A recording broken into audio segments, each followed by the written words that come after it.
this.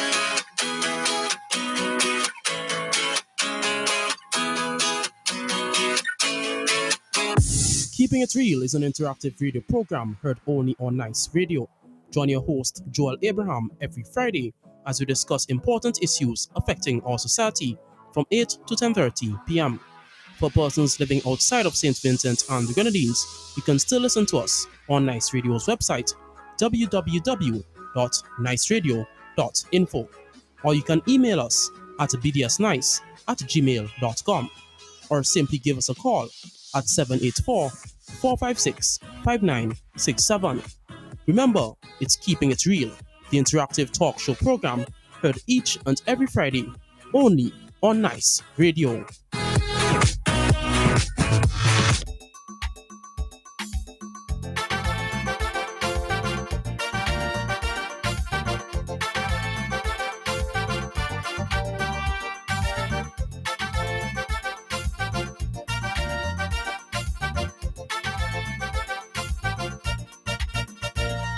There's a conspiracy going on here in this country. What a sad moment for we. They're trying to take rights and justice from we. I believe that wouldn't happen. We must take a stand and unite as one. And no matter what, for rights we have to fight back. I say we go fight for justice. We want we rights. Nobody can take away freedom. We want we rights. Yes, we walking for we rights. And we talking for we rights. So we marching for we rights. Nobody can take we rights. We demonstrating for we rights. We protesting for we rights. We picketing for we rights. Nobody can take we rights. We worry rights and justice. We worry rights and freedom. We worry rights and justice. So don't try to take me rights. We worry rights and justice. We worry rights and freedom. We worry rights and justice. So don't try to take me rights.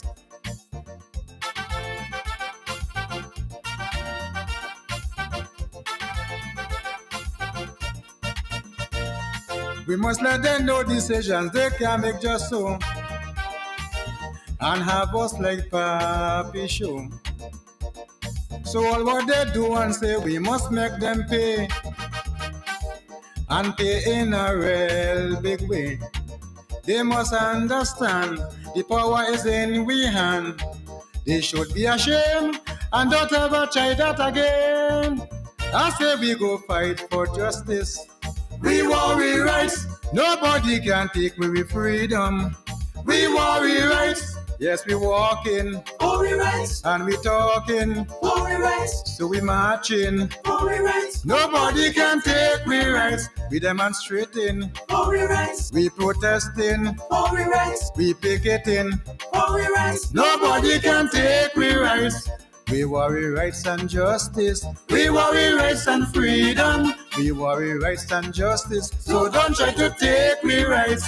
We worry rights and justice. We worry rights and freedom. We worry rights and justice. So don't try to take me rights.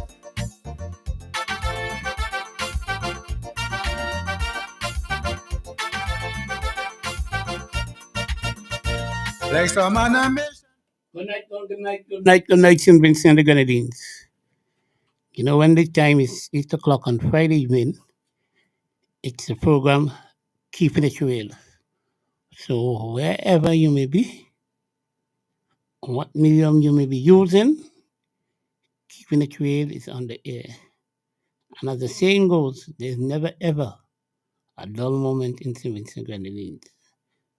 So whether you're using TikTok, AI, Facebook, WhatsApp, or which medium you're using to share this program, Keeping It Real is on the air. And remember, it's an interactive program. So when the lines are open, all we are asking you to keep it real, keep it clean, nothing slanderous, libelous, or fear mongering, because we don't want you nor the station to get any dispute. So just keep it clean and keep it real. So keeping it real is on the air once again. It's Friday, the 11th of July, and we are slowly but surely going down. Next week gonna be the 18th, and then the next week the 25th, and next week the second. I can remember August is Emancipation Day. So that is Thursday, the 4th of August, where we said, emancipate yourself from mental slavery. None but ourselves can free our mind. And that's what we have to do. Emancipate ourselves from all these tricksters and gangsters when they come with their lies to try to fool you. And they don't care about you. Keeping it real. Now, this week I want to deal with workers' rights and labor issues in this country, because it's appalling what is taking place. And persons who you expect to defend workers, they are big trade unionists, they are denying workers their rights. And the government also is boasting how they're doing this for workers, but it's not happening. They said on the 1st of July they passed a law. They implement the law for minimum wages. But when you check it out, it's nothing. You have whereby they say hazardous work for agricultural workers. Now, you have workers who been working 30 years, and some of them even more. And the new workers who are coming in are getting as much as them. Because here you say the minimum wage is $50 and you give them $8, either $8 or $7 for the hazardous work that they are doing. So any workers who are come under the agricultural stock thing, they are entitled to hazardous pay. But you have the old workers who have been working for years, and they are not getting this benefit. So the new worker are getting $58. $50 plus the $8 hazardous pay. And the old workers, they may carry up their pay to $50, and that's it. And that is a gross anomaly. And the unions that are representing these workers don't give a damn. You don't care to shoot about the situation. So, take for instance the workers at National Sports Council. You have a guy working for the past 35 years, and his pay now reached $60. There is a collective agreement between the PSU and National Sports Council, but it is being breached because these workers, they are one who come under the hazardous pay. So they should have got the $8 hazardous pay on their salary. And if they were below $50, they were supposed to be brought up to $50. That's not happening. So I can't see how come workers working for 35 years and can't reach $100. While their counterpart in the rest of the OECS and the Caribbean are clocking $100 and more, doing the same work,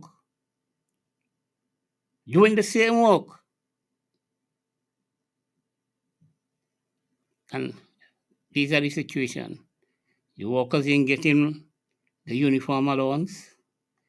They are not getting uniform. So they're supposed to get sorting gears. They are not getting it. And if they open up the mouth and talk, they are suspended and threatened to be fired. So these are the situations that the workers have been facing. Yeah. You also have the same thing at the Ministry of Agriculture.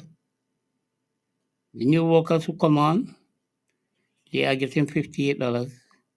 And the old workers who has been there for 30 years, they are not getting the hazardous pay. So some of them now reach $50 based on the minimum wages. But the $8 hazardous pay, they are not receiving that. Not receiving it. And I think that it should be retroactive for all the years that these people have been going,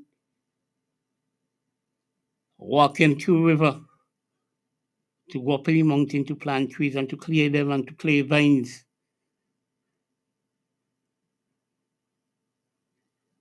But because of the situation, these workers are pushing beyond the call of duty. Yeah. Then you have workers who are cleaners with cleaning forms and so on. And they are being robbed, especially out at the Argyle International Airport. Person who is responsible, the workers and them can't get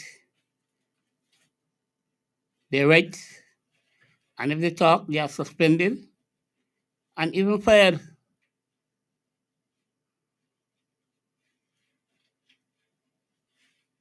And these are some of the things that are happening to workers. But yet still, these persons who are responsible will come and thump the chest about best government, Labour. No. Then another category of workers who are catching the nenen are security. Now, we have a company, one of the bigger company in this country. They go and get contract for security for Carnival. But when these workers work with private security, they will get $200 and $150. But when they work with these companies, they are getting $75 and $80. And they are collecting $300 a head. Eh? How this could be right? How this could be right? Nothing to say $100. Huh? So all the benefits. And what's paying me is that since in the 80s, when I checked it was $25, workers were working for $150 with the private. Now the same tickets are $100 and $300, but you still want to pay security personnel $150, $100. And when you check it out, the show them are sold out. Sold out. So you don't know money. And this is grossly unfair. And the labor laws need serious looking into when it comes to workers and their benefits. Yeah, workers are not getting their sick leave, they are not getting their time off, and it could go on concerning the labor laws that are denying the workers and them their right. If you're sick for 2 days, and then you decide on the third day to bring a sick leave, you are to hold that up. That is not right. And you are suspended. So these are the things that are happening to workers in this country. And when you look at the counterpart in the rest of the OECS and CARICOM, it's far different. Far different. But then they go and thump the chest and say that, oh, best government when it comes to workers and workers' rights. Yeah. They messed up the civil service rules and all that. You put a lot of square pegs in the wrong hole. The nurses who are in the district, who are entitled when they call them out for traveling and other benefits, they are not getting it. And when they complain to those in authority, they are being abused. Yeah, they are being abused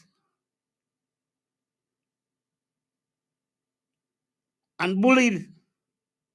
These things can't be right.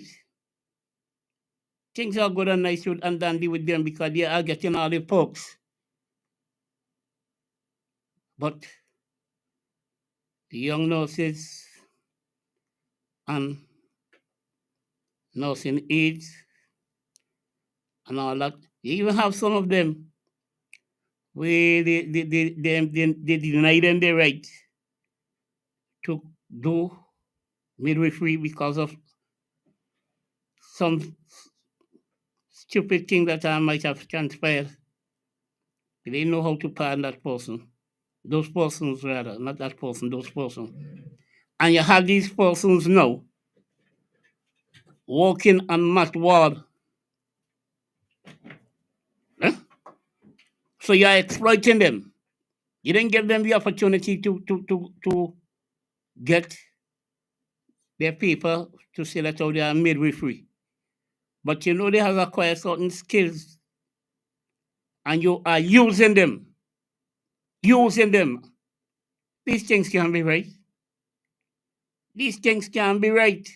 Could never be.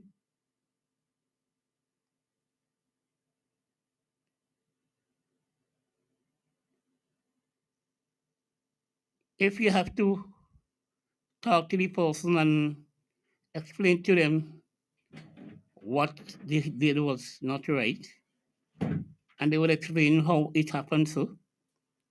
Because in a situation, you have a nurse, she lives in Georgetown, and her patient is from Barely. When a patient taken, she have to fly from Georgetown to get in there to deal with the patient. She didn't get there in time, so the other nurses and them assisted.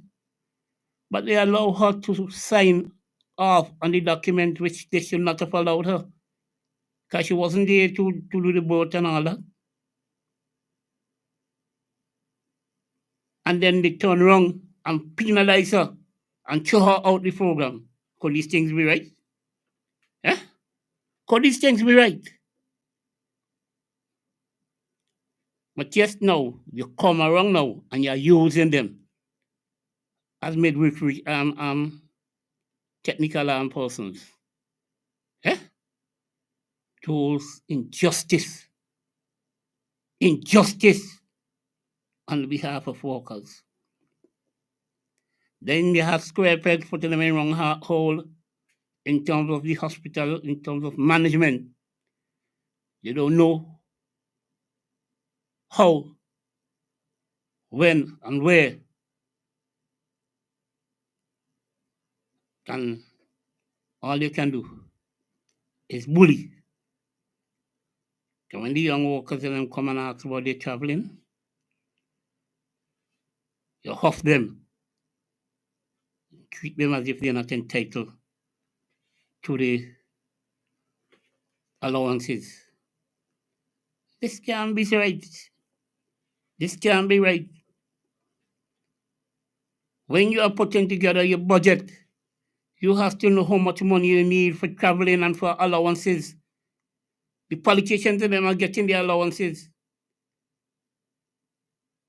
but the nurses and other personnel are not getting theirs. How could this be right? Huh? No wonder we have a serious brain drain of our nurses. So when they get the necessary experience, they live in Bermuda, Tortola, Turks and Caicos, England, America, Canada. It's not that they want to go, Barbados, Trinidad, but it's because of the treatment that they are receiving. Yeah. The treatment that they are receiving. So, this situation needs a serious rescue mission. We need a rescue mission to alter the situation, rescue this economy from corruption and bankruptcy. Cost of living is killing we. We need technology so we could produce more.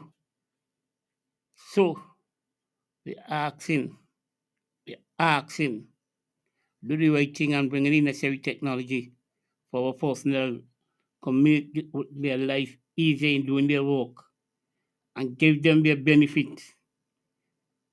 Yeah. Give them their benefit.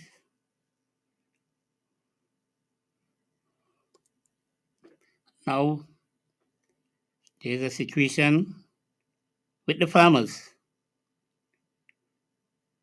And all of a sudden now they have all sorts of training in farmers for dashing and why now? Huh? Why now?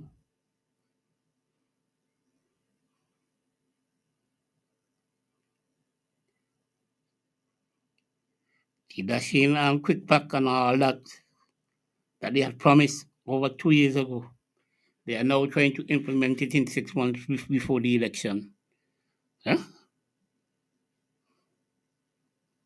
So all of a sudden now is the right time to try to hoodwink and fool people that you were doing something. You wasn't doing nothing. The condition of the feeder roads, and you choose to do it now that the rain is coming. Not only feeder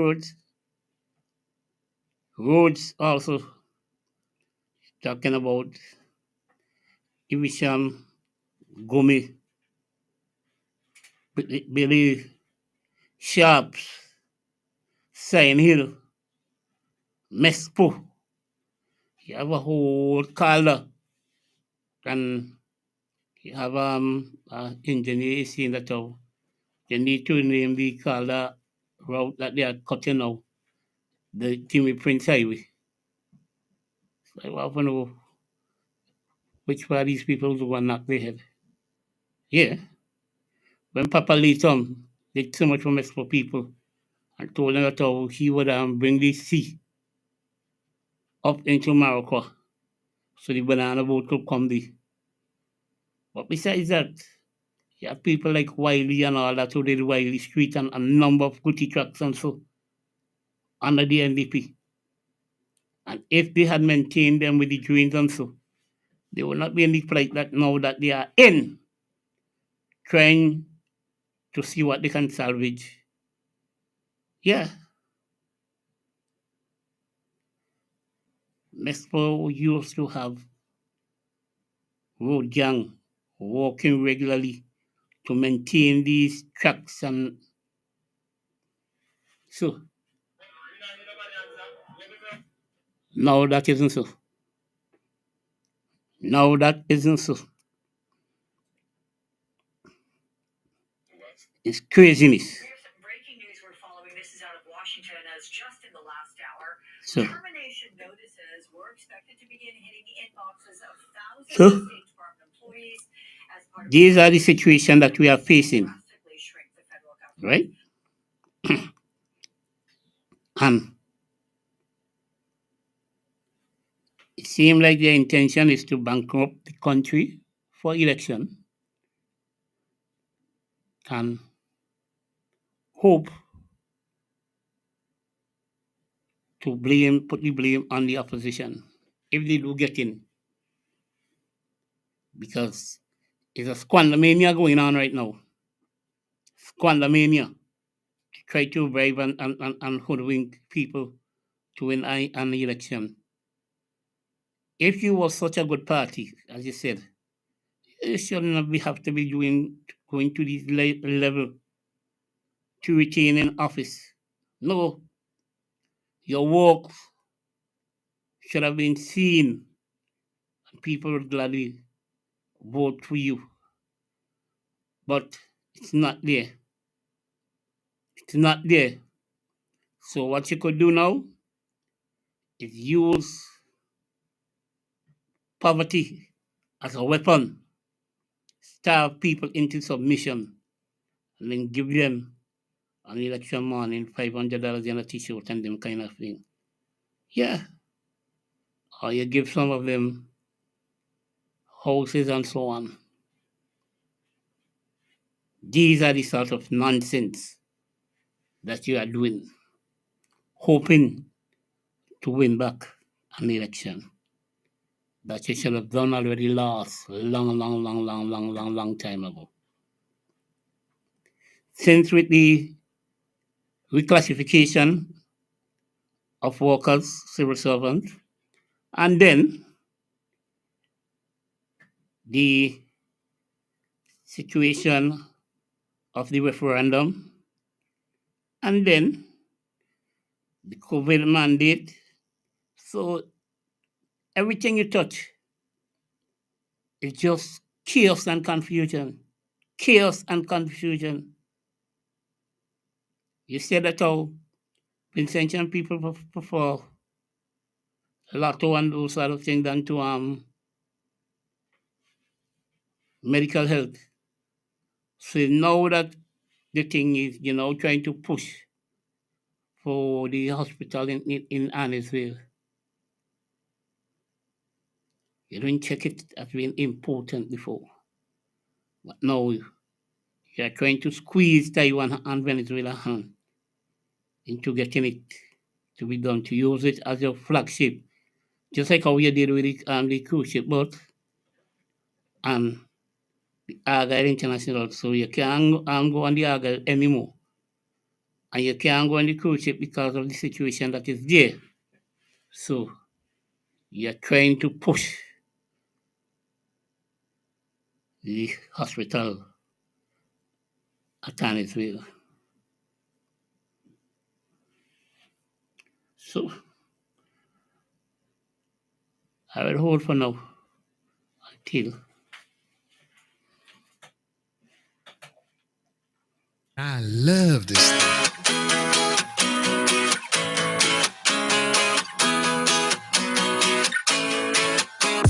Keeping It Real is an interactive radio program heard only on Nice Radio.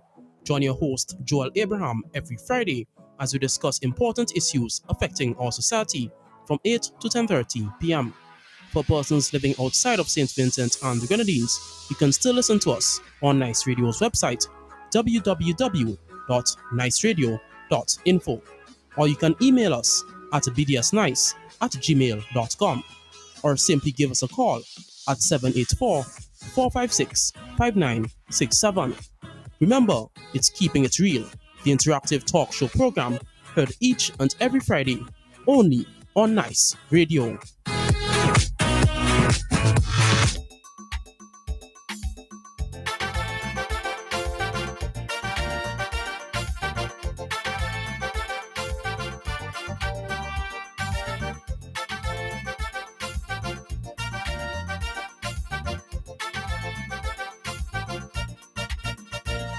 There's a conspiracy going on here in this country. What a sad moment for we. They're trying to take rights and justice from we. My belief that wouldn't happen. We must take a stand and unite as one.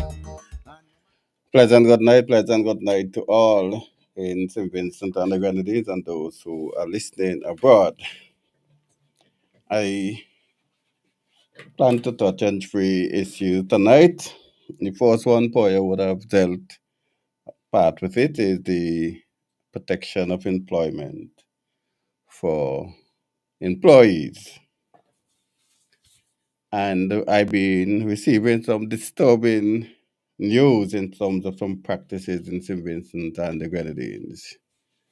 And I hope that some of these things can be addressed or dealt with by either the employer or the Labor Department. So I'm reading to you from the Protection of Employment Act for 2003. And I'm going to start with the first one, Section 5. Subject to the following provisions, every person shall be protected against unfair termination of his employment without good cause. So there's a situation that came to my attention where an employee was sick for 2 days. And we know, based on the law, after the third day and you are home without presenting a medical certificate, you are deemed to have abandoned your job. But in this case, the employee turned up the third day and was dismissed.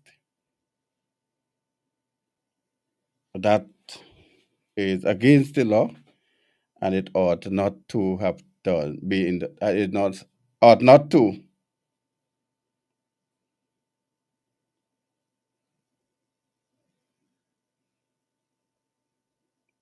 have done in St. Vincent and the Grenadines. So what? And this particular institution, there have been a number of complaints coming from this particular institution. Another of the employee who would have left told me that after you finish working very late on night, the employer would have contracted a driver to take the workers home, and most of the time you try to contact the driver and he is asleep and they can't get in contact with him. So my recommendation is that you get a different driver, because that particular individual works in the day also.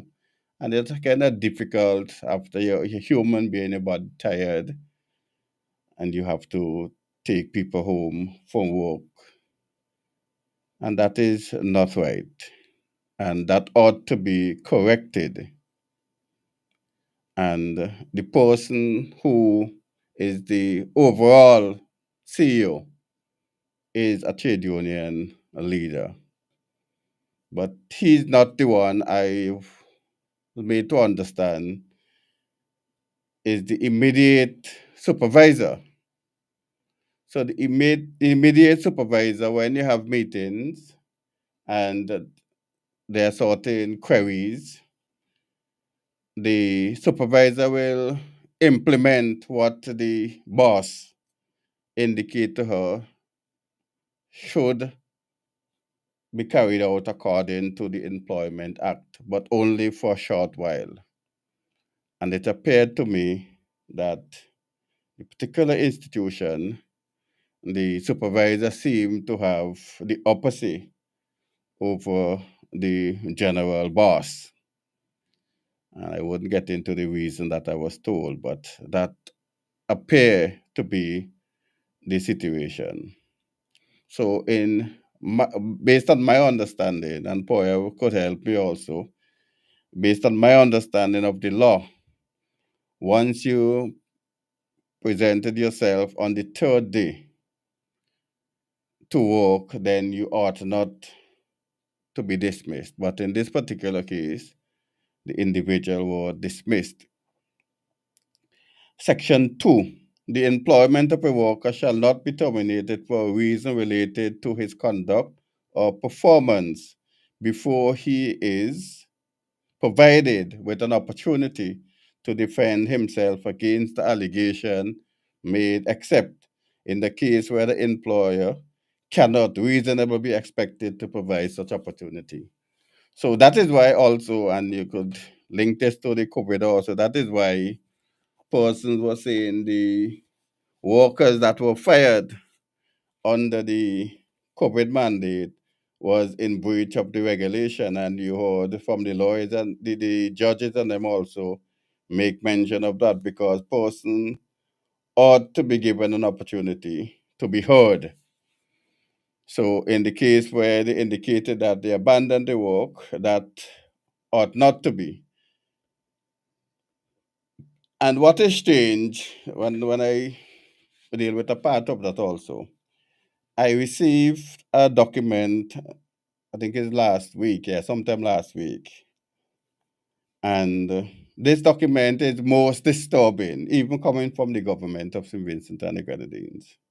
I was told, I wouldn't say exactly where this employee was supposed to be reassigned, or I don't even have to say reassigned. So let me just read the document and then I will explain for you. The government of St. Vincent and the Grenadines Personnel Department, Reemployment Data Form. So this is an individual who did not or refused to take the vaccine. And though some person don't like to hear it called a vaccine, this individual refused to submit to the vaccine mandate. And this individual was dismissed from her job, fired by the government of St. Vincent and the Grenadines. So now you heard the government over and over again encouraging persons to come back to work, even if the matter is before the court, come back to work, and all things will be intact. And you remember I think it's last week or week before, when they're supposed to carry a bill to the house to deal with certain benefits. But this is the form. The government of St. Vincent and the Grenadines Personnel Department, Reemployment Data. And that our argument from day one, it should not be reemployment. Because and I will give you some other story. So you have the last name, the first name, the middle name, the date of birth, address, phone number, email address, post held in 2020, ministry or department. And this is it. I hereby indicate my desire to return to work within the public service, and the signature and other things. And I was told, based on what the individual received, the information that the individual received, this individual in particular and other individuals, is that you will, after you've affixed your signature on this form, then you will have another one at some later time indicating that you will get your benefits and other things, which don't make any sense to me. But that is what I was told. So this form is you want to be reemployed, and you fill out all the requirement indicating on the form the post that you held before 2020, and you hopefully get back a position But the benefit, another thing, another form will come later on that you will have to affix your signature on. And we were saying from day one, the person was not given an opportunity, and the court also, in their ruling, indicating that the person ought to be given an opportunity to be heard. And I'm reading again now from the Protection of Employment: the employment of a worker shall not be terminated for a reason related to his conduct or his performance before he is provided an opportunity to defend himself against the allegation made, except in cases where the employer cannot reasonably be expected to provide such opportunity. So in the case where I mentioned, where the worker was sick, and according to the law, she took the 2 days, she returned on the third day, and she was dismissed from work. That is unfair dismissal, and that ought not to be. And it appeared to me to a large extent that some of the workers at the labor department are not doing the job or fail to do the job that were assigned to them based on the act. And persons are reluctant in going to the labor department to file a complaint. And that is unfortunate, because the labor department ought to be the one who basically upholding the law and holding the employer to account on any breach or misconduct of the Employment Act. So that is not the case. So employer or employers, what you need to do is make sure that your subordinate are in compliance with the Employment Act and also the Wages Council. Because in this particular institution I'm talking about, Poya, and I got the latest, let me see if I find the latest document. So we know that the government indicated that once you're there, you should get a minimum of $50. We know after the NNS, and in some cases, you have the union dues had to be taken out. But your starting point should be $50. And I was told that in this particular institution that I'm referring to, the starting point is about $40, which is a breach of the laws of St. Vincent and the Grenadines. And those individuals ought to know better. Those individuals ought to know better, and they are in violation of the laws of St. Vincent. And that should be remedied as soon as the service of an employee who has been specifically employed for a fixed period may, notwithstanding anything contained in this act, be terminated on the expiration of the term to be stipulated. So if you have a fixed term, hire Poya for month after month, you can release Poya. That is in keeping with the law. For the purpose of this section, the effective date of the termination of service of an employee in relation to an employee who has been specifically employed for a fixed period and where that period expire without being renewed under the same contract shall be the date of which it expires. So if they choose not to renew the contract, there is nothing wrong or illegal about letting you go after a month, 3 months, 6 months, whatever the case may be. The law also stipulate a probational period for an employee in your employment. So an employee have a probational period, and according to the law, it is 6 months, and it could be extended for a further 6 months, but only once. So let me read section 7.1. Except as otherwise provided for by any other law, where there is a probational period attached to a contract of employment, the period shall not exceed 6 months. Notwithstanding subsection 1, a probational period may be extended for a further period not exceeding the duration of the original period. So not exceeding 6 months.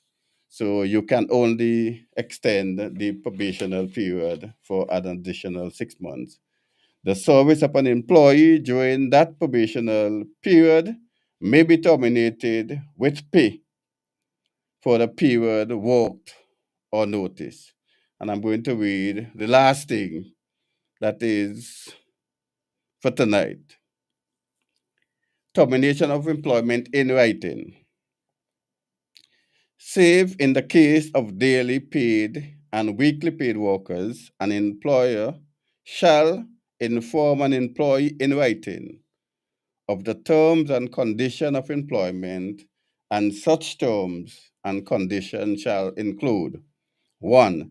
The date of commencement of employment, the name and address of the employer and the employee, the rate of pay, important, the overtime rate, if any, and the pay period. And I know in some institutions where some employer try to be crafty, so they will indicate to the worker or the employee that the overtime per hour is, like we say, $2. And what they will do from time to time is go as close to the hour, like half an hour, 45 minutes, not to pay you. And they use that daily. So you might give them 45 minutes every day for the entire week, and you're not entitled to nothing because they will indicate to you that your overtime doesn't start until after you accomplish 1 hour of work. So that again is, in my opinion, is a problem and dishonest on the part of the employer. And then the last year probational period, if any, the hours of work, including time off and rest period, if any. So the hours of work, and most institution is 8 hours, security maybe 12, another thing, but most is 8 hours, and you should work at least 40 hours per week. But in some of these institutions, you work in for longer than 8 hours, like I indicated to you, because of the way that they choose to do it without paying you. They does not include time off. And in some cases, you don't have rest period different than your lunch break. And you ought to have some different based on your type of work. You ought to have a tea break. And I know normally it's mid-morning they give you that. Not everybody will take it together, but you have that 10 o'clock time. And in some places give you a break in the evening to have something also. But most employers don't give you that. Then this is another problem you may encounter: vacation, sick leave, and maternity leave. In the past, boy, I think after you finish at either 6 or 10 years, you used to get a month. Then that, I was told, is out. So you're entitled to 21 working days. And when you sign your contract with some employer, the duty you're supposed to perform. I saw some paper or some contract where they say you are hired as a plumber and any other thing that you may be called upon to do from time to time, which that again can create some problem. Because if you are a plumber, you ought to do the job of a plumber, but they put in some other things in the and person eager to be employed, they affixed their signature without taking notice of that particular clause, because they are desperate to be employed. Well, how can I leave without dealing with the particular incident at the Kingston Cooperative Credit Union? And I'm going to say this first. All security firms need to train their workers properly. Well, every institution, not only security firm, but in this case, we narrow it down to security firm. You need to train your workers properly. And the issue of force. A security officer is not a police officer. So the rights and the privileges that are afforded to a police officer who represent the state are not afforded to a security personnel. So you have to be mindful when you are doing your job. You have to be mindful because the same privilege, you're not protected by the state and you are not protected by any law, technically.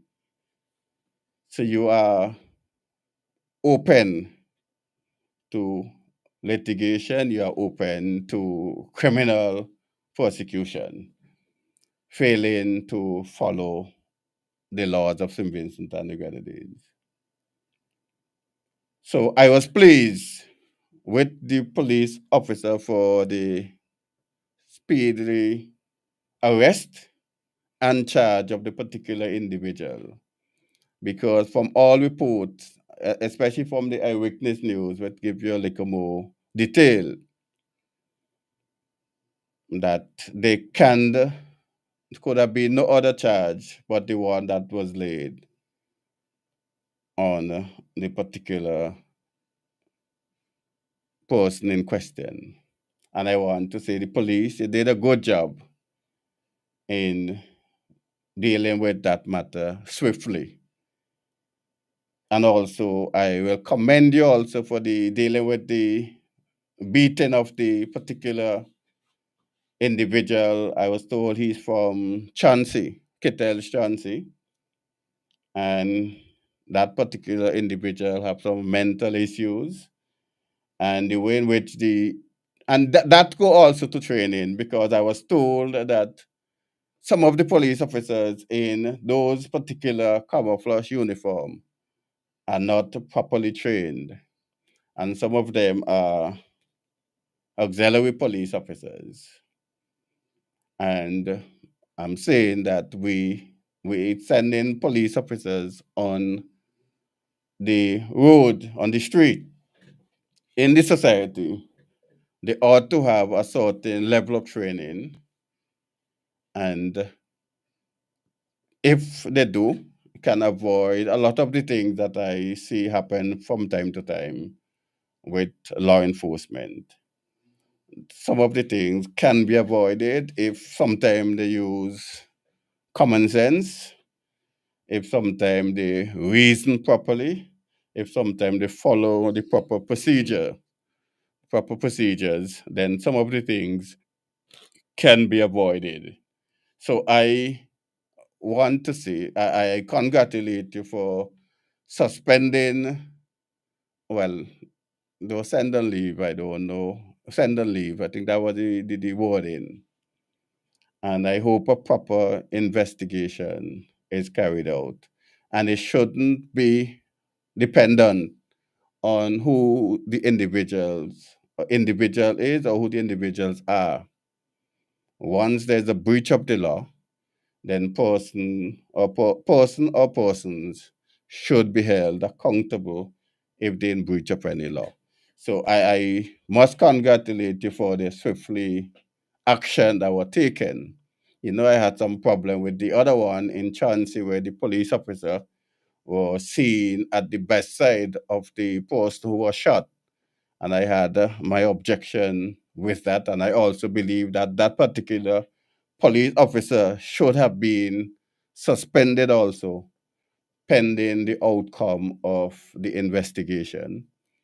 I don't know if he was then suspended. I haven't seen anything, but I believe that police officer should have been suspended also, pending the outcome of the investigation. And I tell you this, that in situations we can exercise, even as law enforcement exercise restraint, and the law gave you permission to use reasonable force.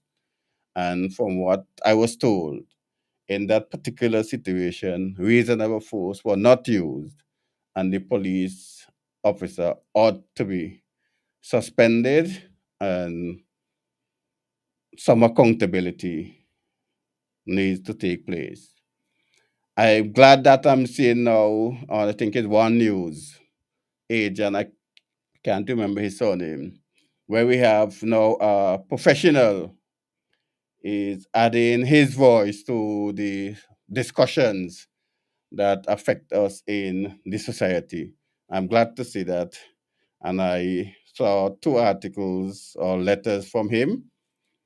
And the first one speaks to the issue of the security guard. And I think the second one I saw is today when he spoke to the issue of body cameras and other things that police officer ought to have in terms of carrying out of their duties.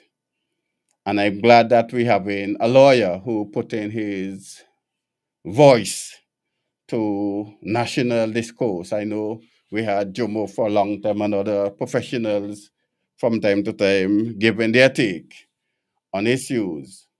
And I'm glad to see it. And that is a welcoming sign. And let us hope that when more individuals, quote unquote, who are professionals, they will not be tainted by any party bias, but just give us the law and what ought to be done in the particular circumstances. And that is what we need if our society ought to be better.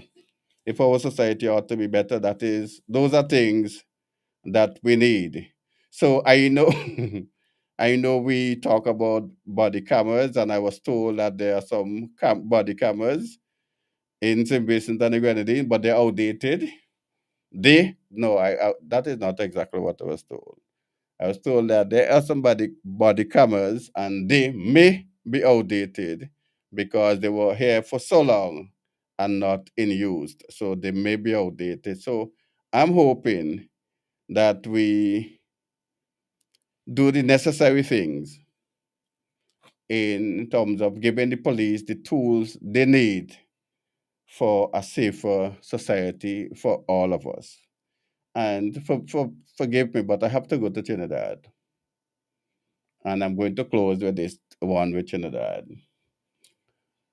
Recently in Trinidad and Tobago, I think it's when Dr. Rowley stepped down as Prime Minister, there was some confusion as to the procedure, how Stuart Young got the position as Prime Minister, and there was some legal argument whether or not procedures was followed, whether or not they were keeping with the Constitution of Trinidad and Tobago, among other things. And I believe because of that, Stuart Young decided to call the election the next day after he was appointed Prime Minister. So the next day he called the election, and he stayed in power for approximately 40 days, because that is a strange thing too. And like I say, something need to be looked at in the entire Caribbean, but that is a strange thing. So he was Prime Minister for approximately, in my opinion, one day. But according to the law, he was there until the new government was sworn in. So approximately 40 days or so.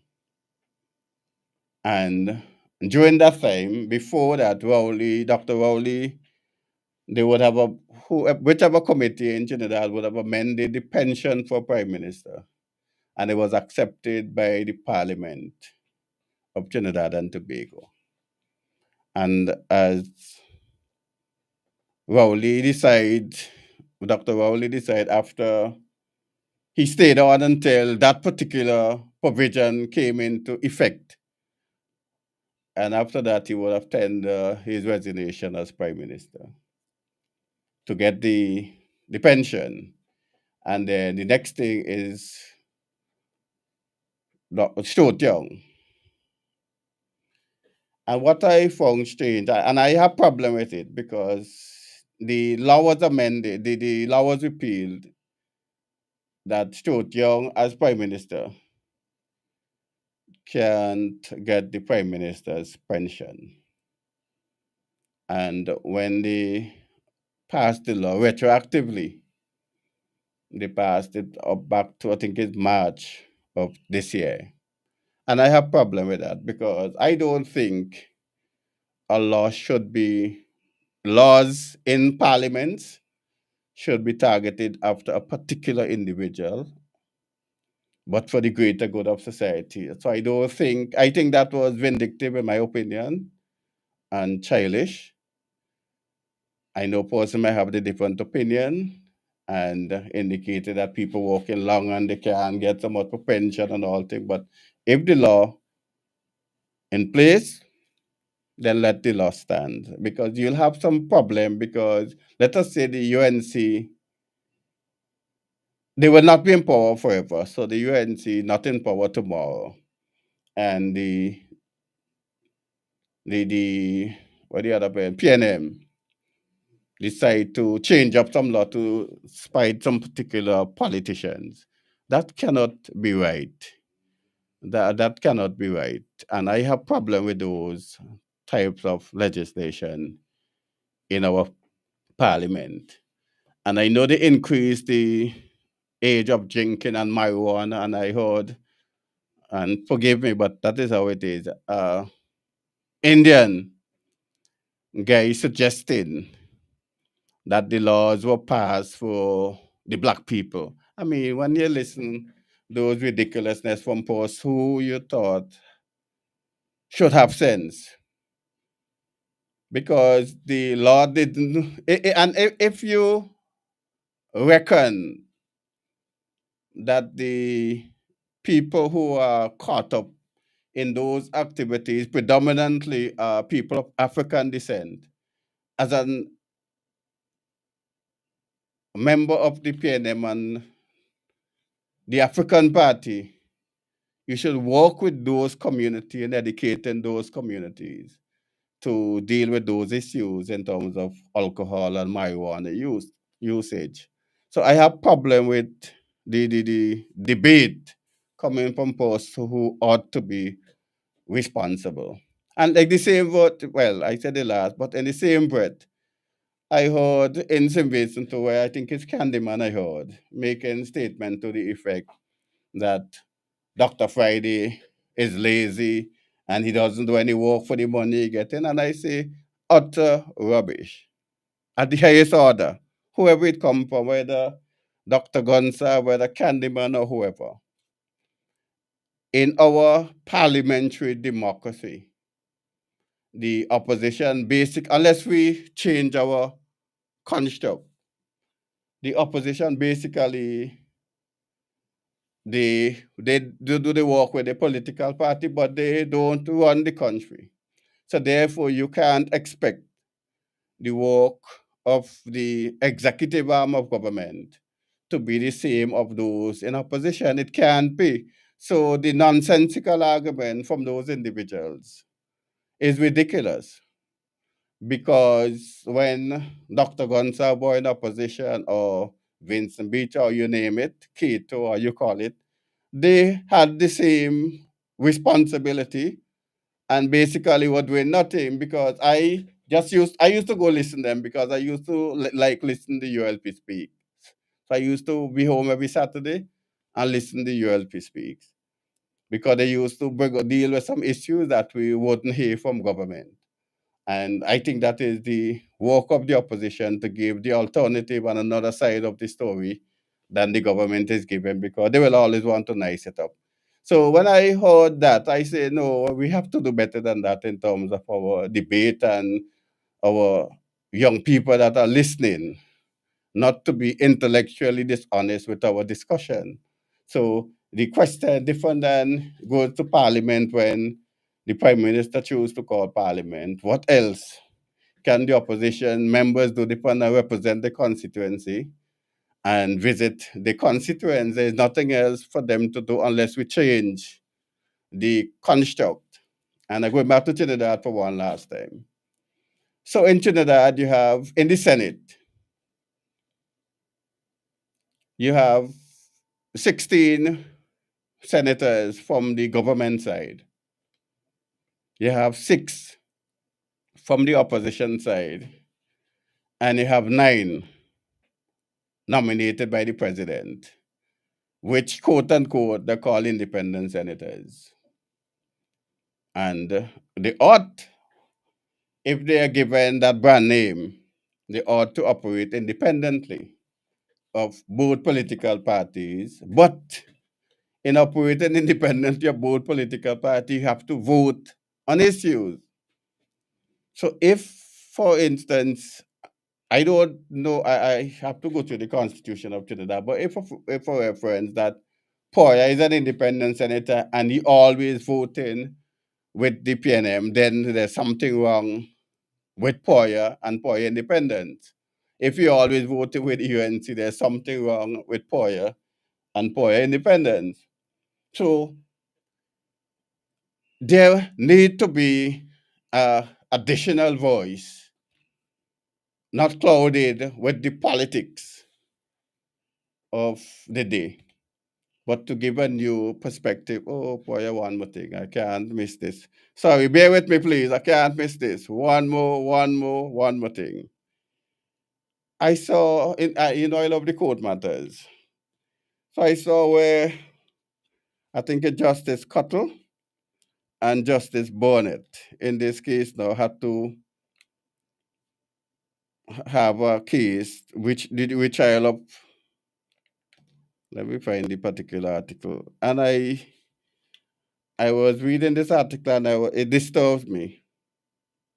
And I asked myself a question, but let me just write the particular article. So here is it that Linton Lewis, the lawyer, the defense lawyer in a particular case, Vicky Bonnet, Justice Vicky Bonnet, and there's an incident where apparently, well, I don't know whether or not it was fully ascertained whether or not the statement were made in the juror room or outside, but there was an incident where a juror apparently would have made certain statement according to Eyewitness News.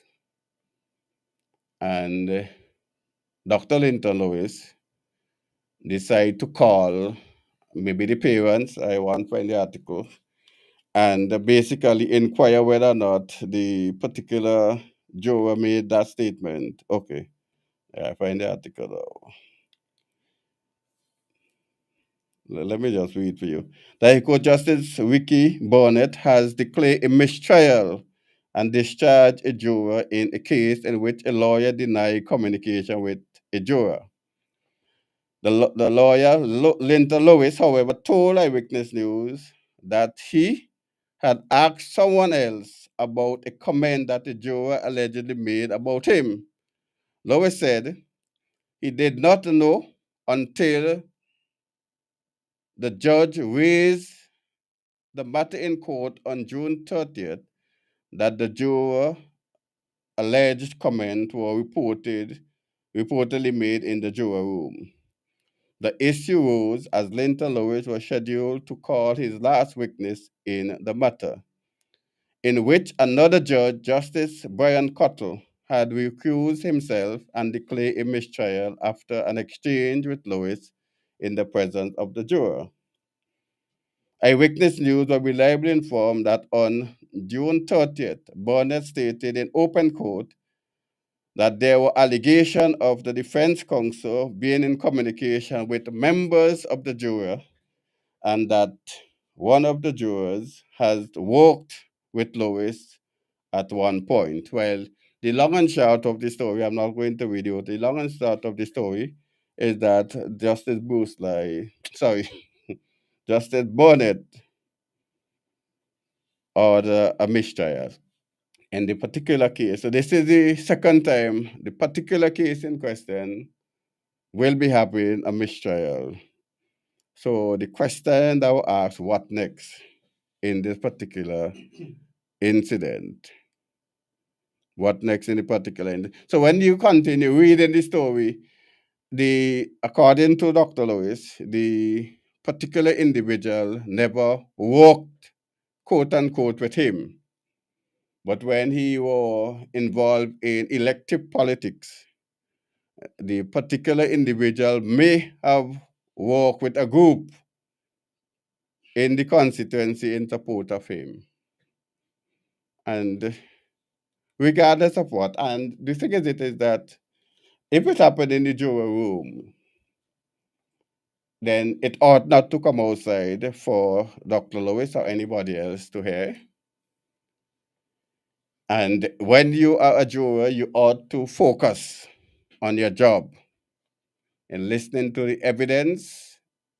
I know it's difficult to keep personality out of something, but you have to try your best to focus on the evidence, leave your personal biases outside, and focus on the evidence that are presented in the court and make your ruling based on the evidence.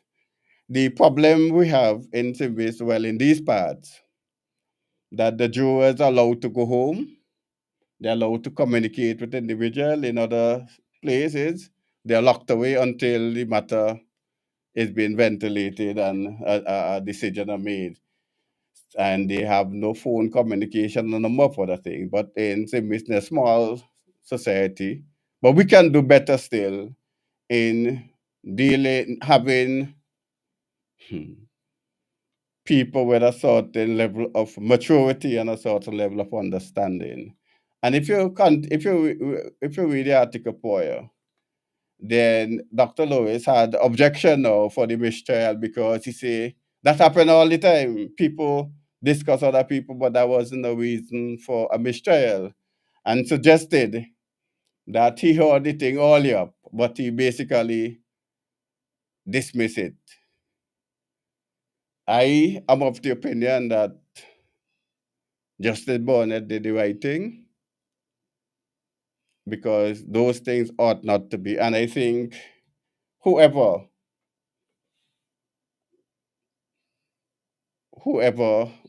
were involved, all of them, whoever reported the matter or whoever doctor who gave Dr. Lewis the information, that person should also be dealt with because you're in a jury room, you're discussing matter for some reason. I don't know the comment that were made, but those things ought not to be.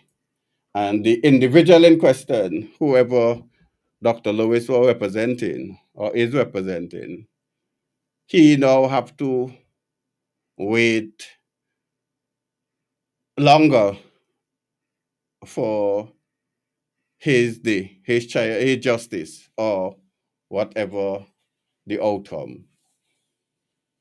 And we were told that justice delayed is justice denied. So he have to wait because of what would have transpired in court on two occasions where Justice Brian Cottle had to recuse himself and declare mistrial, and now Justice Barnett.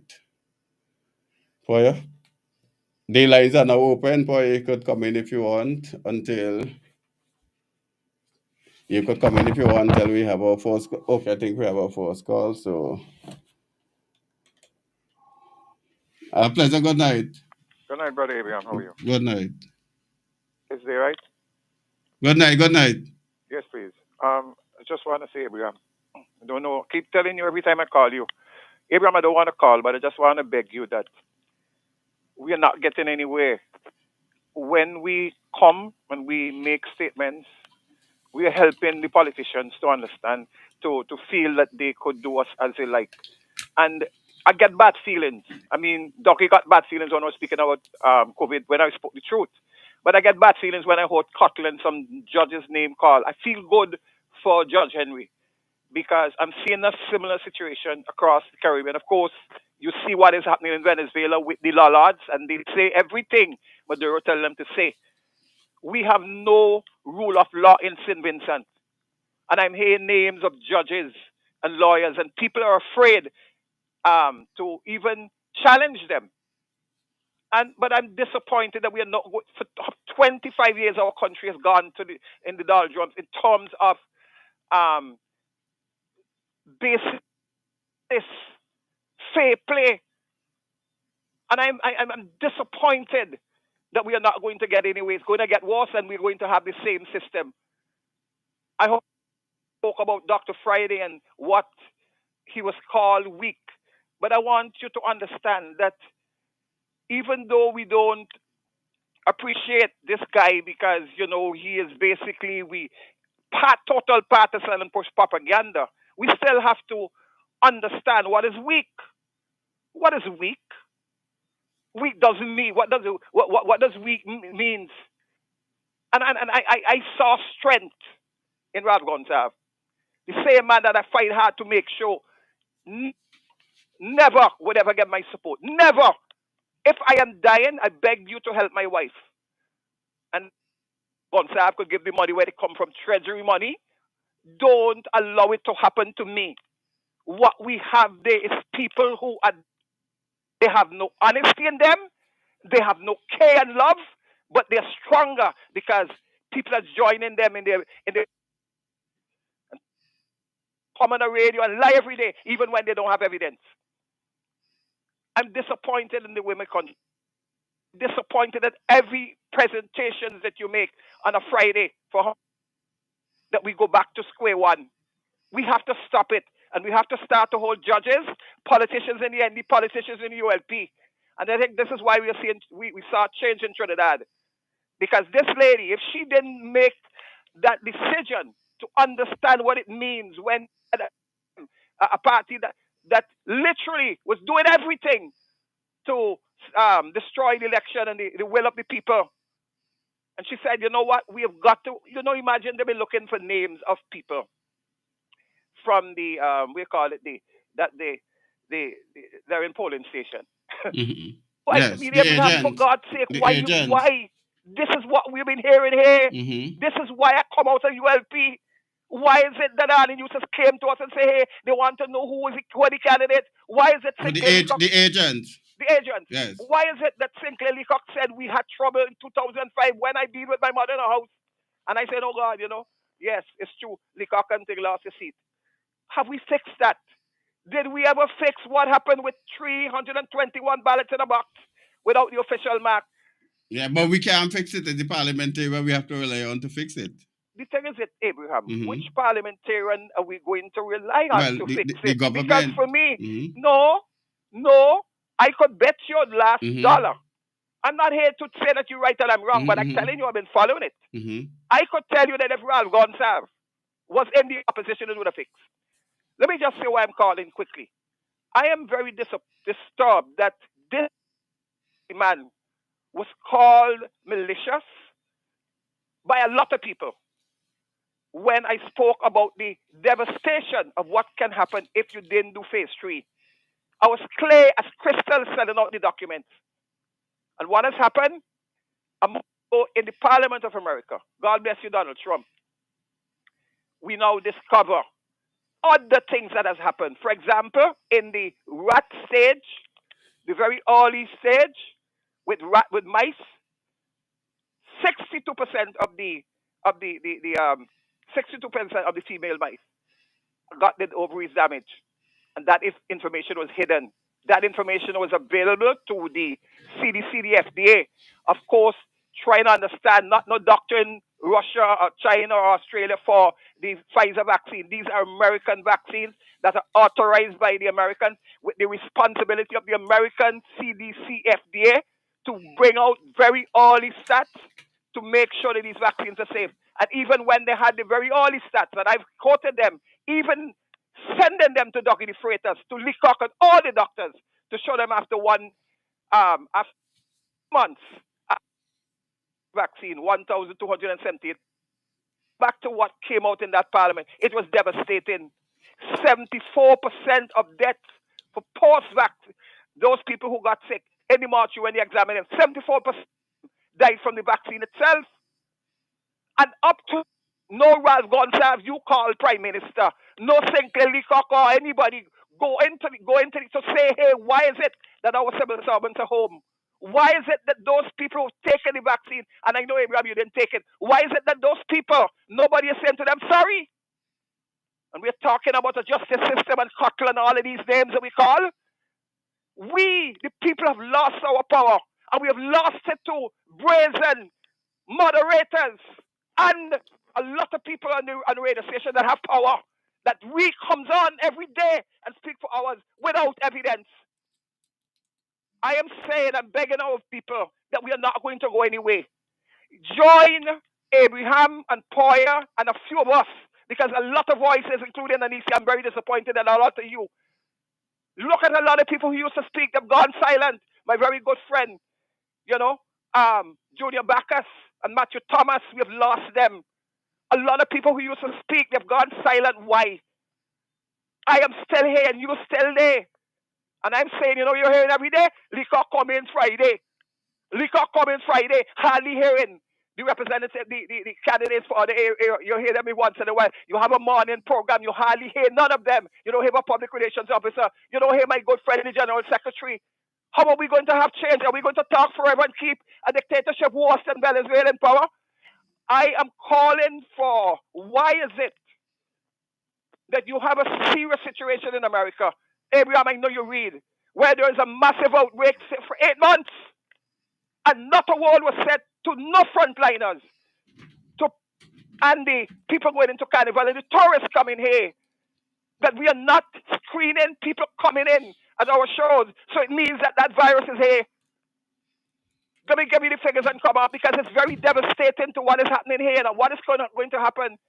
99,000 cases just a few weeks ago in America. 90,000 and 99,000 infection. This is what has happened with new variants. I could give you the names of the new variants. There's about, let me say, 13, 14 of them since American BA4, BA5, XBB 1.15, JN.1. These were American variants, basically, that seem to be mild. Now we are out of this and loose. So just a few weeks ago, more figures coming from the CDC, not from Hamilton, not from Dr. Murray or Dr. Good, like the two doctors who have spoken out, but coming from the CDC. We had a case in because it's 8 years, 8 months now, the virus been really creating havoc in America. Over 35 states, and more states continue. And they had a figure, Abraham, of, hey, this, Abraham, this, and I asked myself, where is the shadow minister for health in the NDP? So we have laziness within and carelessness within the government. They don't say nothing until Gonsalves tell them to talk. They say what Gonsalves and the opposition with the dictatorship tell them to say, whether right or wrong. Here you had a situation where figures given from CDC, Abraham, deaths in a month. In a month from the coronavirus vaccine, when nobody here wearing masks and start washing their hand anymore. And here this now, just a few weeks ago, it has upped itself to 800 a day. How could we allow that to happen? And nobody was warned in carnival time with all of those Americans coming in. Take into consideration Europe itself is having a serious outbreak with literally shut down. New York, schools are shut down. How could we allow this to happen? Why, Abraham? Because you and I, we could talk all we want. And that is struggle. And when our opposition, you call Friday, where is Friday? Why is Friday not saying that he lied about the safety of the vaccine? Dougie the Freitas, because they have power. And they still love God. God. It's time, people, you wake up. Wake up. Yes, pleasant good night again to all listening to Keeping It Real. The thing is, okay, let me take this other call. Good night. Abraham. Yes. Connie Heinze, me afraid to call my name. Don't allow nobody to carry on with the nonsense on your program. Why you allowing it? Why you entertaining it? It's nonsense from that man, a crazy man. Man, come on, man. Go back and lift the program and let you go away. All right, thank you. Well, I know whether or not he crazy. I don't have them proof, but I think sometime that we could tailor them because here is it. My name. I spoke about the issues in the court. I disagree with some of the decisions of Justice Cuttle, and I disagree with a particular one from Justice. What is his name? Justice Barnett, Ricky Barnett, in the particular Yogi Farrell case. But in this particular thing, I don't see why I can't indicate when I agree with their position. Pleasant good evening. Good evening, sir. How are you doing? Not too bad, thank you. I strongly disagree with that last caller there for castigating the gentleman. You understand? Mhm. Because the man is talking with a passion because of the depth of his experience in this land here. And if the rest of us had had those experiences, we would have been as passionate as he is. The man has the right, he is a citizen of the land, and he has a right to enter in any discussion about St. Vincent and the Grenadines. We might not agree with him, but once he isn't abusing anybody, let the man speak. And as a matter of fact, he has brought a lot of information to the rest of us.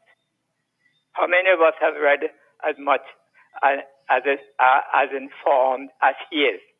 Let's hear what the gentleman is saying and sympathize with him for the agony he has endured over the years to the degree that he is impassioned when he speaks.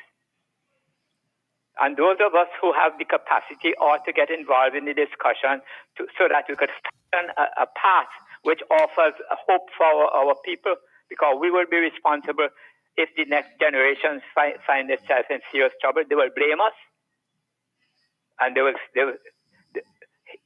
Senior Abraham, the gentleman, is given us information on which we could make decisions. And I strongly would agree with many of the points that the gentleman raised.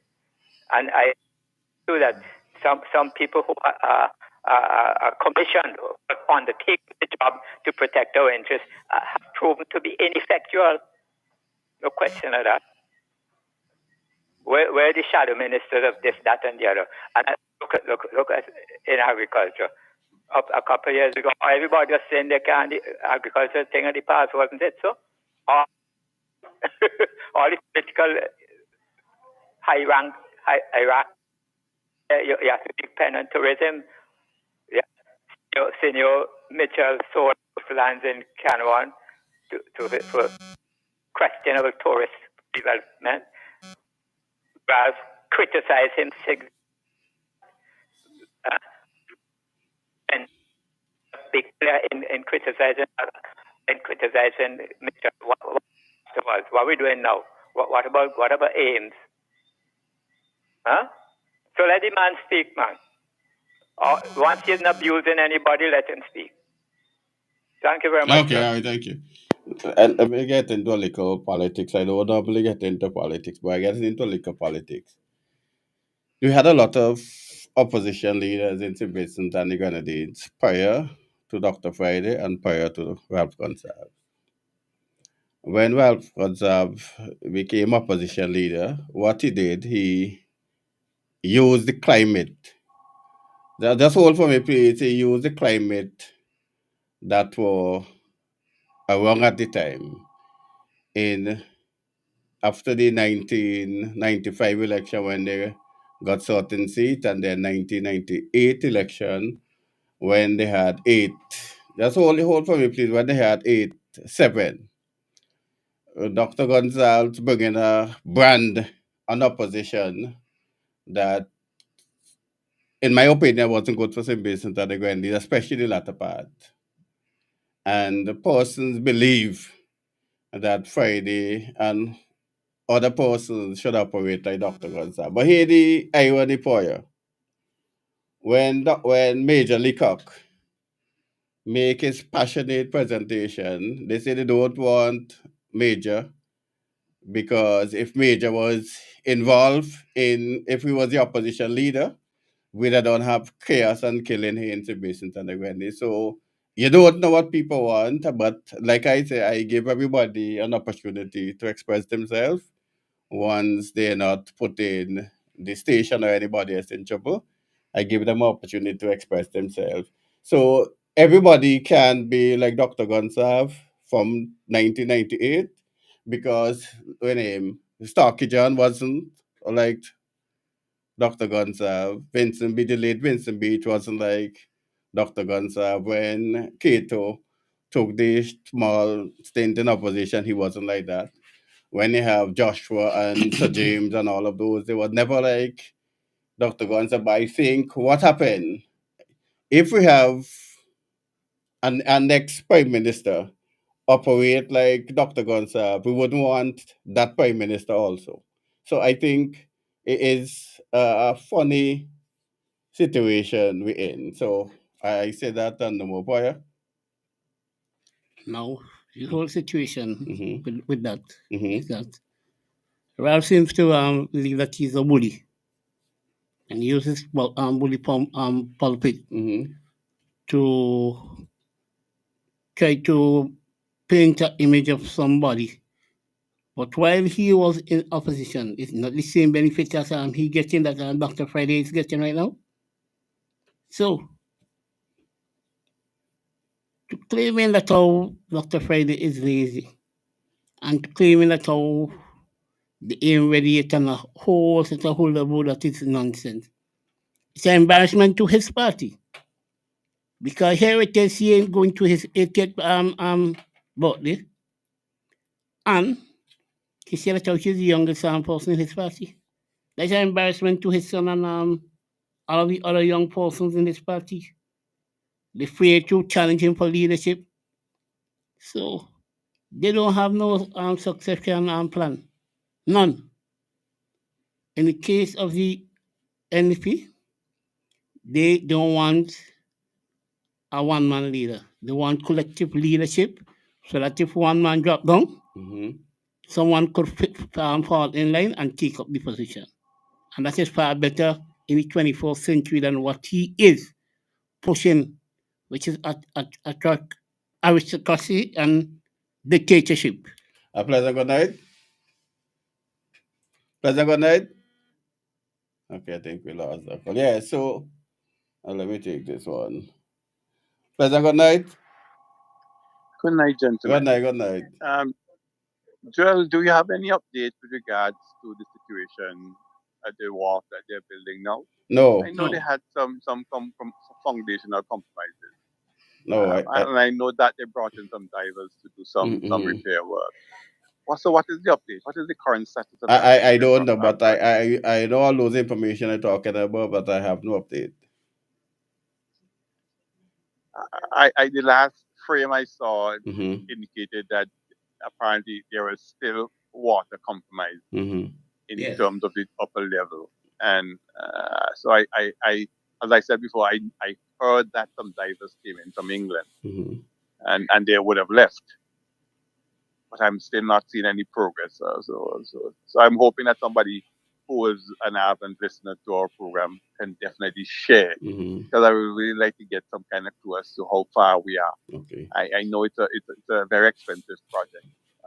Praise God, we had some kind of figures already indicating the costs of this one. We are still awaiting the airport figure, but this one I think we had some. I suspect these other expenditures. I hope that these would be revealed to us, so we will have a clearer indication as to the total cost of this particular project here. A project that CDP was indicating that at least $30 to $40 million would have been able to repair the current wharf that we have that is still being in operation. Could have remedied that particular situation, but we decided to spend over $500 million on this project here. As I suspect, election is coming up this year, so we need something to show. And this was something that they wanted to show as revelation to that. But I wish somebody from the general public who know about this particular situation could call and give us an update. Yeah. Thank you, gentlemen. Okay, thank you. I tried to contact a guy who. Pleasant good night. Good night. Yeah, I tried to contact a guy who I know that be around there, but he's not responding to me as yet, so I don't know if he'll give me any update for you. Well, I don't have any information No. on that aspect, but Mm-hmm. it's terrible Mm-hmm. in the working condition in this country, Father Abraham. Very, very terrible. Yeah, hold for me, please. Pleasant good night.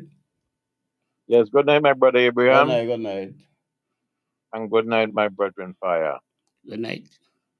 Brother Abraham, I Hey. like the way you handle the issue with the security officer tonight. Mm-hmm. Security officer has to know there's a limitation to what you can do as a security officer. Correct. You are not a police officer, and Mm-hmm. you cannot operate as such. Mm-hmm. As a security officer, you need to call the police in certain occasion. You cannot take things into your own hand because you does not have the power of the crown behind you. Correct. And you lay it out properly. And I hope other people who are with a security officer who have a license to take gun, who have to carry a gun, you should know your limitation. Mm-hmm. Now, and we talk about another issue with we expect Dr. Friday to be pass and him used as pass, Mr. Mitchell should be like Ralph Gonsalves. You think if we have a leader like in the opposition to see with an equal footing, just like Ralph, you think about the moderator that will be going on in St. Vincent and the Grenadines. We would have passed in the hundreds for murders in St. Vincent and the Grenadines. Because we can always see. We would have a Jamaica situation in St. Vincent where you have jungle and Rima and people can't walk here and people because it was becoming a political gang warfare in St. Vincent and the Grenadines. And it's nice that we have an opposition leader who could appeal to the greater good of the Vincentian people. That it have brother like you and Paya who could come every Saturday and Friday night and Saturday morning, those brother call like to reason out issues. Nobody cannot say that you don't take this, you don't take the government to task, man. Your brother's doing a good job. Legally too. Even better than some people with shingles behind the name. And this is what Vincentian need to understand. And with this vaccine issue, it wasn't for the want of talks that your brother didn't lay it out for the Vincentian people. But you see, we have to understand how think tank things. People in St. Vincent think tank does just put something in place for the sea and it come next. The man just planned for centuries. You think they didn't want to control the Swiss Canal from since in the days of the Baldwin Conference? That's why they put Israel there. Is to control the Swiss Canal.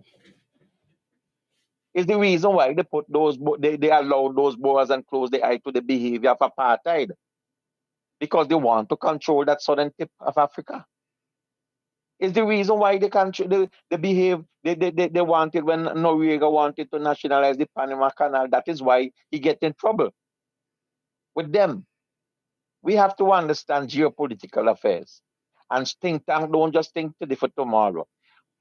Think about it, Vincentian. You think the engineering of poverty and the Vincentian people wasn't because the mandate was placed on you? He know the poverty and St. Vincent was forced compliance of you taking the vaccine. Poverty was used against you. He weaponized poverty to make a lot of us now who take the vaccine suffering in St. Vincent and the Grenadines because if it wasn't for the sake of the mandate and the threat of losing a job where poverty could make you lose your house, a lot of people wouldn't take the vaccine. Correct. Because the information was there. Your brother make a good case. And I'm telling you, I know he would lose the case in the court. That's why they would.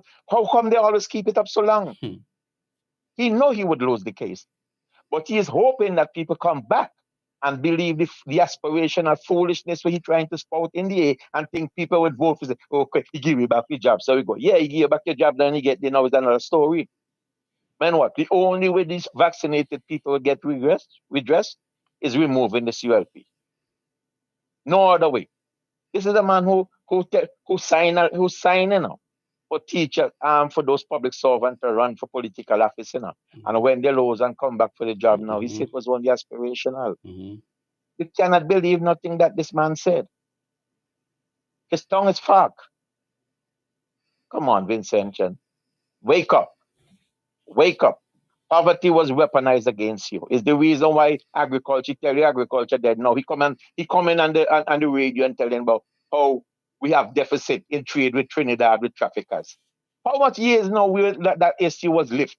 We're trying to do something for Trinidad, for to give us exchange, that we could get an exchange rate for traffickers to bring back the money to pay the farmers in St. Vincent and the Grenadines. Well, the issue just come because Rowley come off of power. The issue was out there with the traffickers field and thing. He never deal with it. No, he dealt with it in looking for vote, he dealt with it in 2018 already. But he never really placed no pressure to get it done. Correct. He didn't get the pressure. He didn't force the issue. Talking about it and forcing it. Yeah. You see, and but Abraham, we have examples, you know. We're seeing it right there in Burkina Faso, those Sahel brothers. It's one thing but talking and one thing with action. Ruto, it don't have no African leader could talk like Ruto. In Kenya. But look at Kenya. And look at Abraham Shaw. He ain't went to Harvard. I think Ruto went to Harvard. The brother live amongst the people, he feel the pain. And he make up his mind and he roll up his sleeve to get things done. And now he is the example by which leadership is being set in Africa. Correct.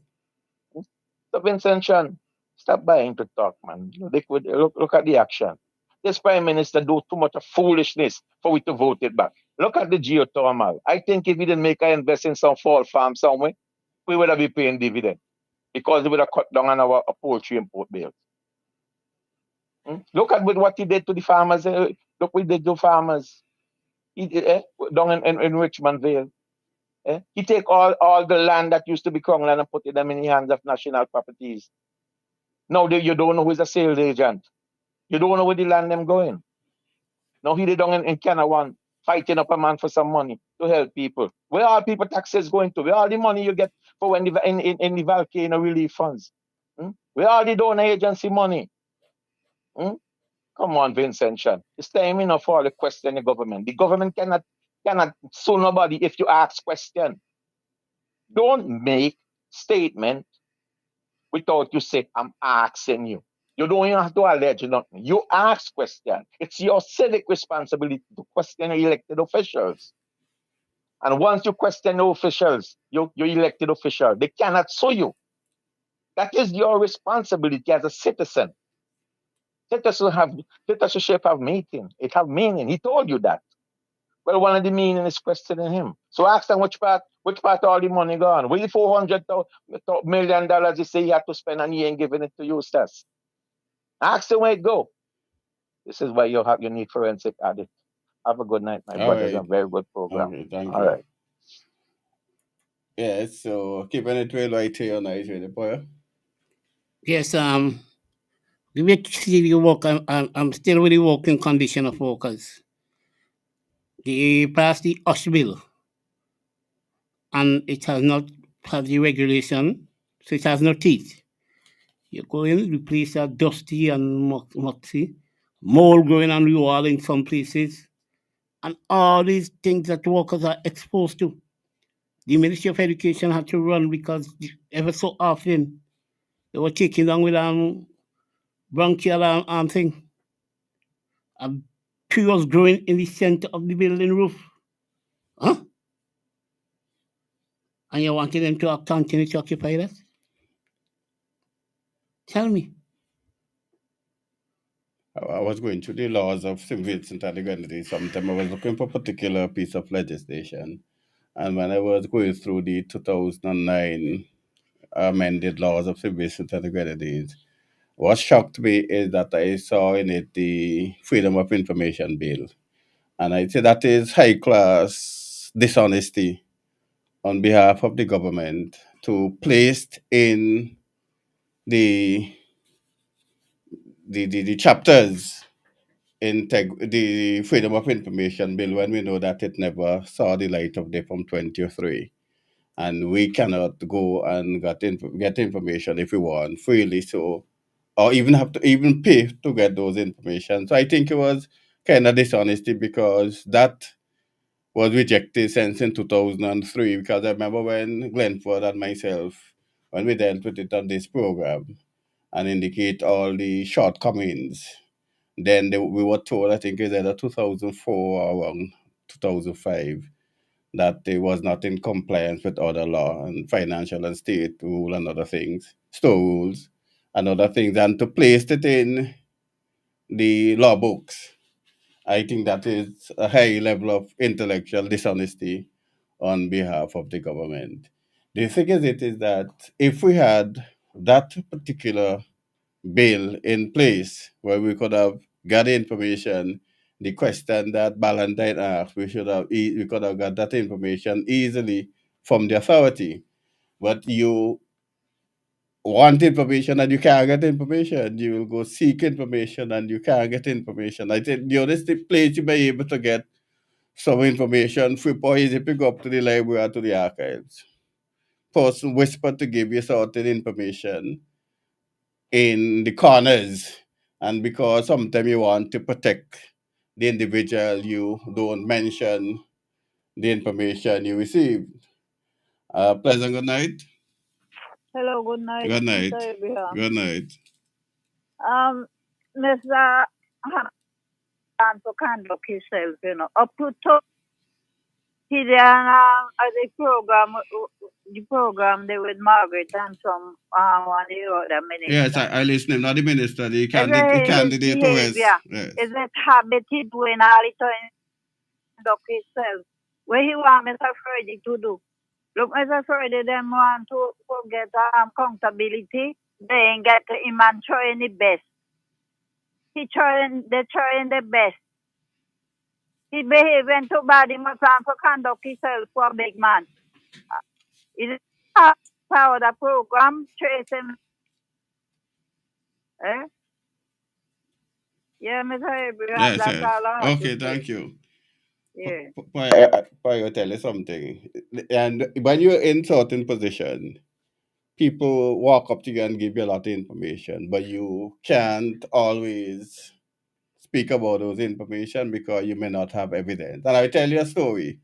And this may be the first time I give you this story. Once Lynch and myself was walking through Paulsdot. A particular individual called us, and we went with him across Bishop College, and he gave us some information. And that is why I will always have respect for E.G. Lynch. And when he gave us that information, Lynch could have relayed those names of the individual who gave him and protect himself from a lawsuit. Because there was evidence in terms of what we saw was showed to us and given to us, and he chose not to.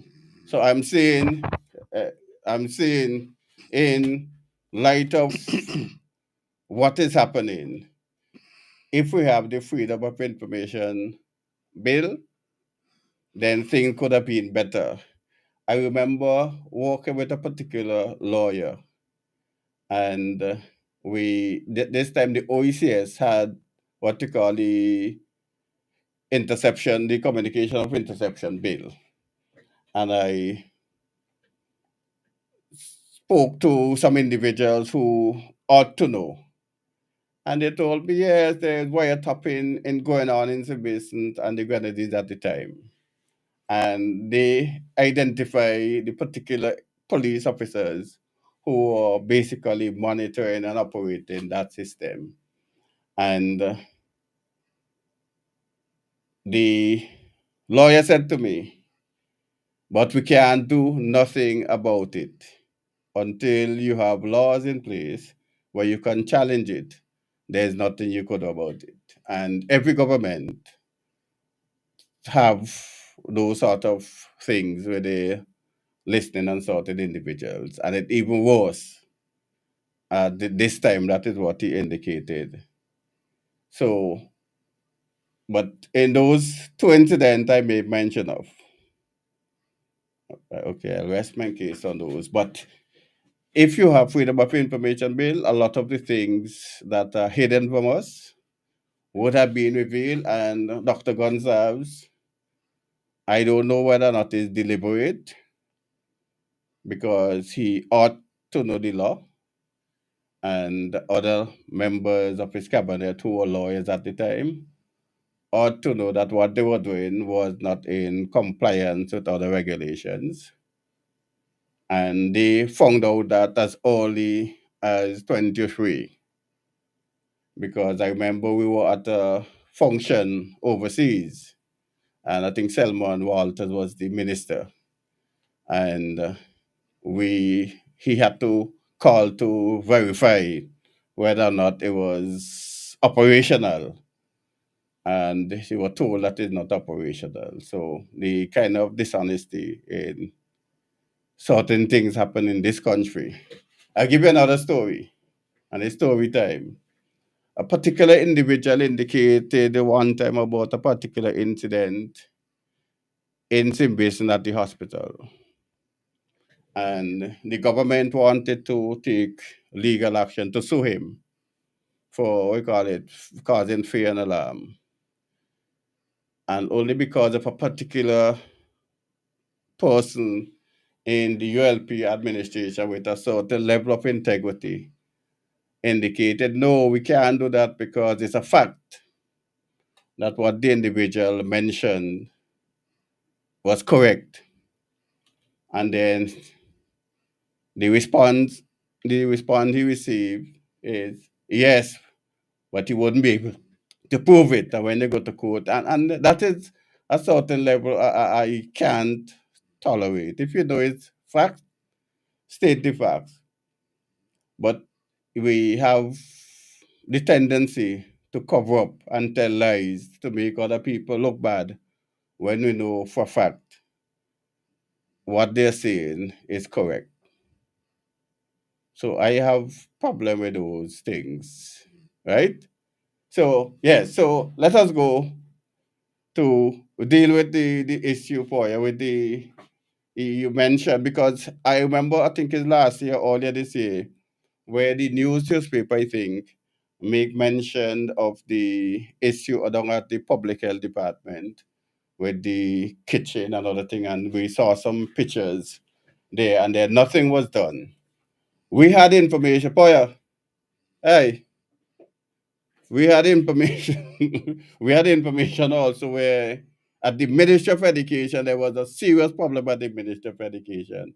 When we make mention of it, I was told by a particular individual, no, it's not true. It's not true. I said, don't tell me it's not true because I saw certain things, so I know for a fact it's correct. No, and then weeks or months after, they were removed for the same issue because the workers decide to stand up for the right. So there's a certain level of dishonesty within the government, and because they know people may be fearful in terms of, because in court you have to present evidence and you may not get the hard copy, but that doesn't mean that what you're saying is not true. I will give you another story about that for next time. Yeah, for you. So that is those situation there, and then the workers in the field after they don't work, and they have to go 5 and 6 fortnights without pay. While the big ups and the ministers every month are collecting their salary and folks. Can't help you with that. Pleasant good night. Good night, gentlemen. Good night, good night. Brother Abraham. Hey. Mr. Hamilton say plenty thing we are saying, a natural thing you speak, Like what? Well, plenty thing we are saying, natural thing. Okay, Man okay. speak sensible thing. Okay. The man tell the plain South night thing, people have position. There's a hard ball, either ball, get plenty thing done. But we speak then, a lot of people got things to speak after election. to how the election final out, you know. I tell you, in Greenley, well, contrast, well, if you charge them too much for land, you give them back money, give them back. In my place, if a diamond out there, people think some 50 cents a month, 50 and $2 and $3 and $8. And if we're all contrast, you know, you say, well, boy, we'll give back money and charge everybody $150. I think we have to do. That thing with NISD, and you know, if a man's sick, we got plenty of people who are sick with. No, and they cut their money 8%, $8 out every $100, $80 out every $1,000. You cut your pension and the money, we forget any gratuity and everything, every damn thing. If we have in a position, he say, well, we just stop all them things people put in, how we win this thing. A lot of people know that, and so Hamilton has sensible thing. Well, the Castro, you understand, like we Hamilton about Venezuela. I'm a communist man, we like communists. You have to you line up and then please. And in Cuba, you know, Castro went on a world tour. He leave 40 long sentence prisoner and the brother control. And when Castro come back, he asked the brother, he said, leave 40 long sentence prisoner there where they are. The brother said, why do you use of having them here? You have to feed them clothes and have nothing to give them to do. And people, he put them to we use tractor and dig their own hole, and when he done, he send his firing squad and he shoot them all. So they might communism like me, you for me for you, you're against me, against you. So when Hamilton have a Venezuela, we not democracy, and democracy not really right here, we have another two. Democracy not only for some people. I mean like a communist, me like Putin and them, and then when they get power, when they got money, they do anything. Like we usually do, they just go and bomb out people and Trump. And go bomb out people in their own place. If a man come in your own house and I want to kill you and beat you and kill you, a man mean woman and a man fine. That wickedness you come in your own house and beat you and so on to them money and power. You understand? But people in the study whole system, you have one in opposition, he tell you what you do and he do that. So when Hamilton plenty things, Hamilton say you can't say about where you do. Some people they come on like you and say this way you do or where you do. And then back people in a position all the time. And you chauvinist them now come out and say, man, do this and do that. You can government, you're in a position here all the time, they're back. It's a nonsense story, man. I'll leave it, brother. Okay, all right. Well, let me give you another story, For you, I never start, just hold a point, hold for me, please. I never start voting until Eustace came to represent East Kingston. And if he's listening, he can tell you that the first couple of years I give him hell. And he tell you that. Because I personally don't like a whole heap of politicians. And I don't have political friends. But after Eustace came to Sinel and his operation, I decided I'm going to support Eustace particular election. And by the next election, he'll tell you that if you ask him. I told him that he not represented me. And he ain't getting my vote again. I told him that.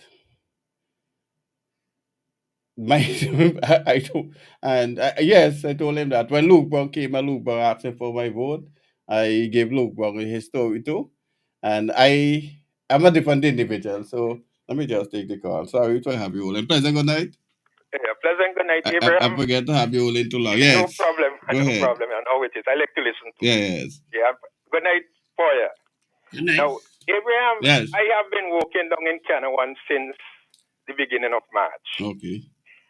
And all about I am hearing that the work that has been done down there is Mr. Weiss who did and doing all the work. Now, I don't know how it really started because I really like to know if the government gave an account of money that they spent on Canawan. Because as I understand it is Mr. Weiss who did the wharf, the jetty there. I understand that he did the terminal. I understand that he did plenty work to putting back roof on the people's houses. And so when I heard Margaret playing this tape where Mr. Wace was saying that Ralph Gonsalve extract money from him. Yeah, hold on. Then I went and looked up the word extract. And it telling me to take something out, to remove something, to obtain something, information from someone, usually with difficulty. So it appears to me that Ralph Gonsalve was trying to get this money from this man by force. That is how, because if I listen to how the man put it over, although he tried to nice it up in a kind of way, I find that it ain't sound right to me. Because under Gonsalve's own mouth, out of Gonsalve's own mouth, I heard Gonsalve say that the man came and offered $5 million. And he asked the man, when he carried the man down in Union Island, the man offered $20 more million. Do the work down there. So I want to know all the money that was voted for in Parliament and the money that they receive from donors and so, where that money go? Because up to now, Abraham, it have a lot of houses down there that ain't have one roof as yet, you know. And I can tell you, right where they're storing up the material opposite the police station, it have galvanizing thing there, you know, a lot of galvanizing, so, you know. And it have people houses don't have one roof as yet. So I really want to know if Ralph Gonsalve could give a count or say how much money he spent on Canada. Well, I can't say for Union because I don't know about Union, but I working in Canada and I know. But I know for sure Gonsalve, the government of St. Vincent and the Grenadines, ain't do much work in Canada. And when you hear these people, these lying people come and say, but they build warp and they do this and they do that in Canada, they lie. Ask anybody down there, they will tell you it's Mr. Wace who doing all the work. It's Mr. Wace. So Ralph Gonsalve and them just coming up here and fully Vincent and people up here and telling them what they're doing once they work down there, they lie. I don't know, but you see what really happened. The people down in Canada hardly get in these stations, as I said before. So I don't know if they're afraid to talk to it, to be honest, too. I don't know if they're afraid because sometimes certain people might tell don't say nothing and all this kind of thing. But the Gonsalve government ain't doing nothing down there. They do not doing nothing. And the next thing I want to know, you know, why Gonsalve calling election in December? Why he always doing that? I know you might not know the answer, you know. No, I can't know the answer to that. But it is my belief, Abraham, that 6 o'clock normal, right? And I believe that when some people in the ULP doing some kind of shenanigans with the ballot boxes on them, you know. Because you notice this time around December, the place is dark, you know. So anything can go on because I just find it strange. All other countries have an election at different time. But Ralph Gonsalve always calling election in December. Not always. There are a few times all the up. November, December, the same thing. He never had it before. When he went in, they had it in March. Yes. Right. But after that, every time it's December, I think must be only one time you have it in November, the end, more or less the end. And that the place dark. I believe that certain things going on, and one thing I want the NDP to watch, because I'm hearing certain things. One thing I would like them to take stock of, when it is close to election, watch some of these policemen, where they're moving them from certain station and putting them in different station. Keep an eye on that. Yeah, that has happened often. That has happened often. Right. So I'm warning them, keep the eye on that. You have certain policemen who they normally move out from, you see like North Leeward, notice they will move some of them from down there and bring them up in town. They will move some from up North Windward, bring them in town. And move from town and carry them down there. So watch it. what are they doing? The thing going down with them, eh? Okay, all the best, man. Okay, you too. Pleasant good night. Good night. Good night, good night. I am here listening to all of this. What should I call it? I'm looking for a word, but maybe one word is not enough to describe our situation in this country. Yeah, I don't know. But let me say from the start, politics, our Vincentian politics, and I'm talking about Vincentian politics. I'm aware of the other politics in other parts of the world, and I learned from that as well. But I never believe, right? Maybe I was too innocent. I never believed St. Vincent and the Grenadines would have become such a hot spot. We are really a hot spot in politics right now, you know. It's unbelievable. And you know why? Especially since the Unity Labour Party got into, I don't even want to say office, got into power. Dr. Ralph Everard Gonzalez has really bring about that kind of change in this country. Here's a man who has clearly demonstrated, unless Dave Roberts have no sense, I am ignorant and blind to a lot of things. But here is a man who has clearly made a difference.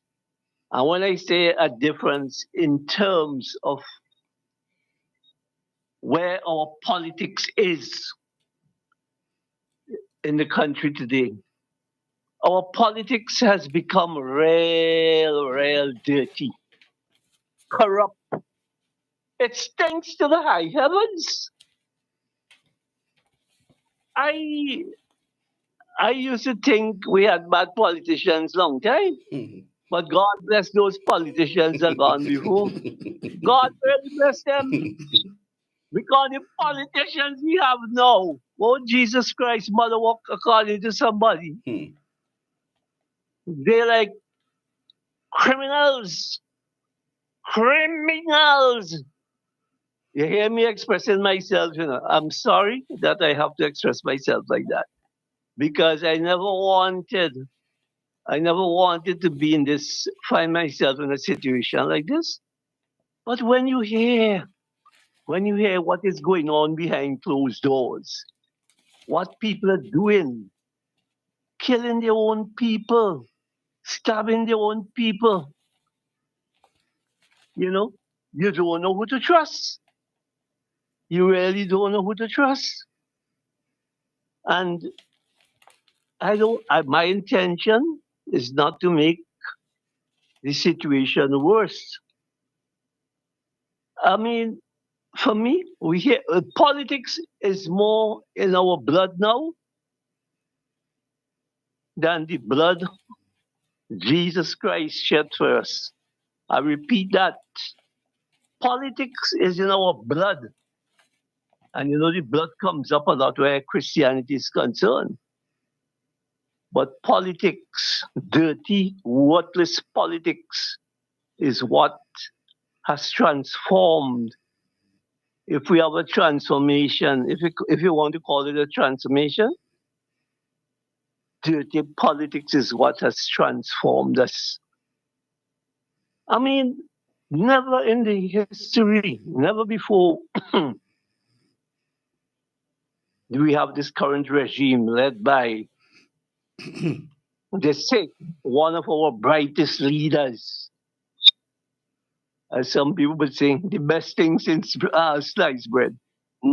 Nothing ever before could match up to this. I want to ask Vincentian, is it a good thing for us as a people? Is our nation an example to the others in the rest of the Caribbean? And I'm asking these questions with a heavy heart because I'm a human being. And I want to know if other Vincentians out there could console me with what is going on. I'll be very grateful. But when I speak, I try to be as objective. Let me say this, I'm a sinner. I have sinned and come short of the glory of God. But does that mean anything to us now? And I'm asking my people, I'm asking those questions. I have sinned and come short of the glory of God. But does that mean anything? Does that hold anything now in our society today? I don't hear about heaven and hell now, so maybe those places have become obsolete. Yeah. With all the Christians we have in this country. Huh? And I used to look at this thing, how a man could open a church so easy. Like you open up a parlor for sell bread and butter and them kind of thing. That's how we start treating Christianity. And I used to question some of these characters because I know who they are. Right? I was never a Bajan in my country. And I've seen Bajans come in this country and prosper. But you know something? That's just only for a while. Because some of them who used to be Bajans, I know what they did now. Right? So my concern really about my country, I know, when you speak the truth, and don't forget, there's, you know what can happen to you when you speak the truth as well. Right? Because not everybody like the truth. Right? But I just call to make my presence felt and to express the way I feel about how our country, our once beloved country, what did he say? About St. Vincent and Grenadines, Hairuna, land of the blessed, or something like that. Is that still valid? Does that still hold water? Oh God, man. I would like to say a special prayer. But maybe at another time, because I don't think right now people understand or people are studying prayers or they don't understand what prayers is all about. And that's why I can speak like how I'm speaking. Thank you, guys. Have a good night. Jito. Yes, so, boy, yes, we have to, okay, let me take this. Pleasant good night. Hey, good night. Pleasant good night. Okay, boy, we lost that. Okay, yeah, so, wow.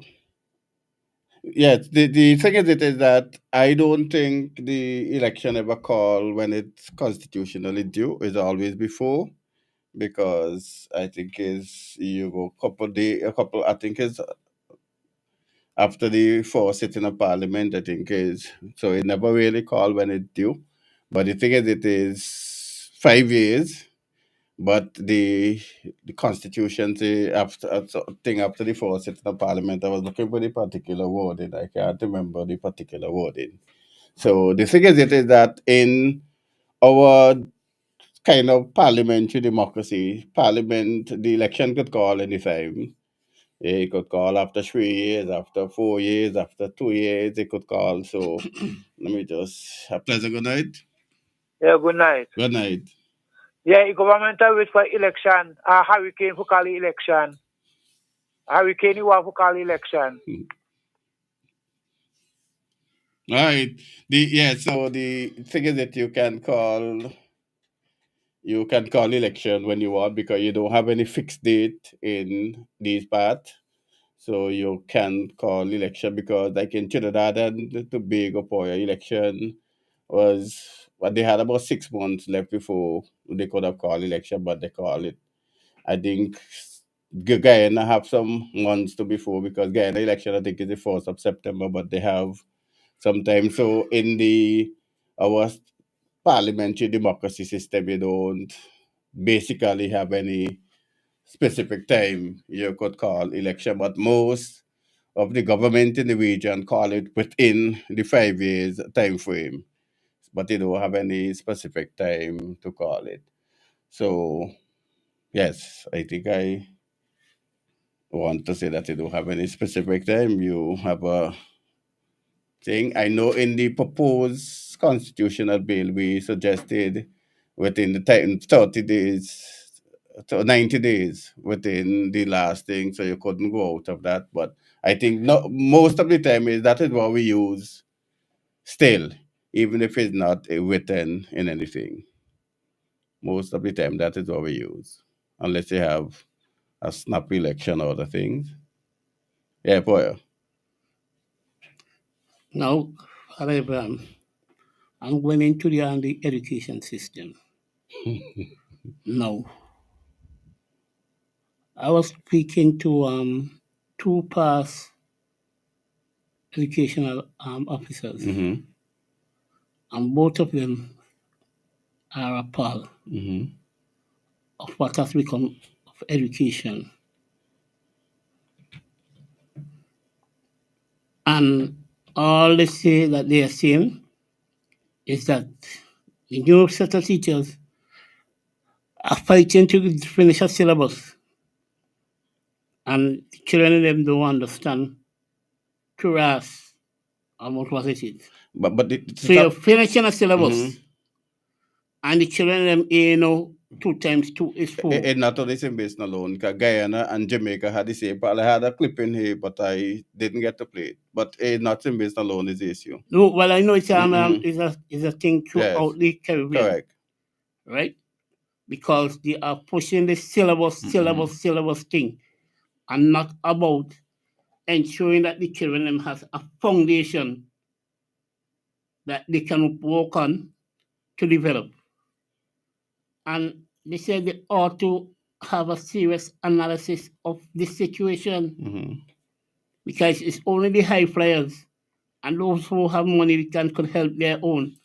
But others we thing. I think, and that is why you see you're having a lot of dropout and all the problem that you have with delinquencies and so in the school.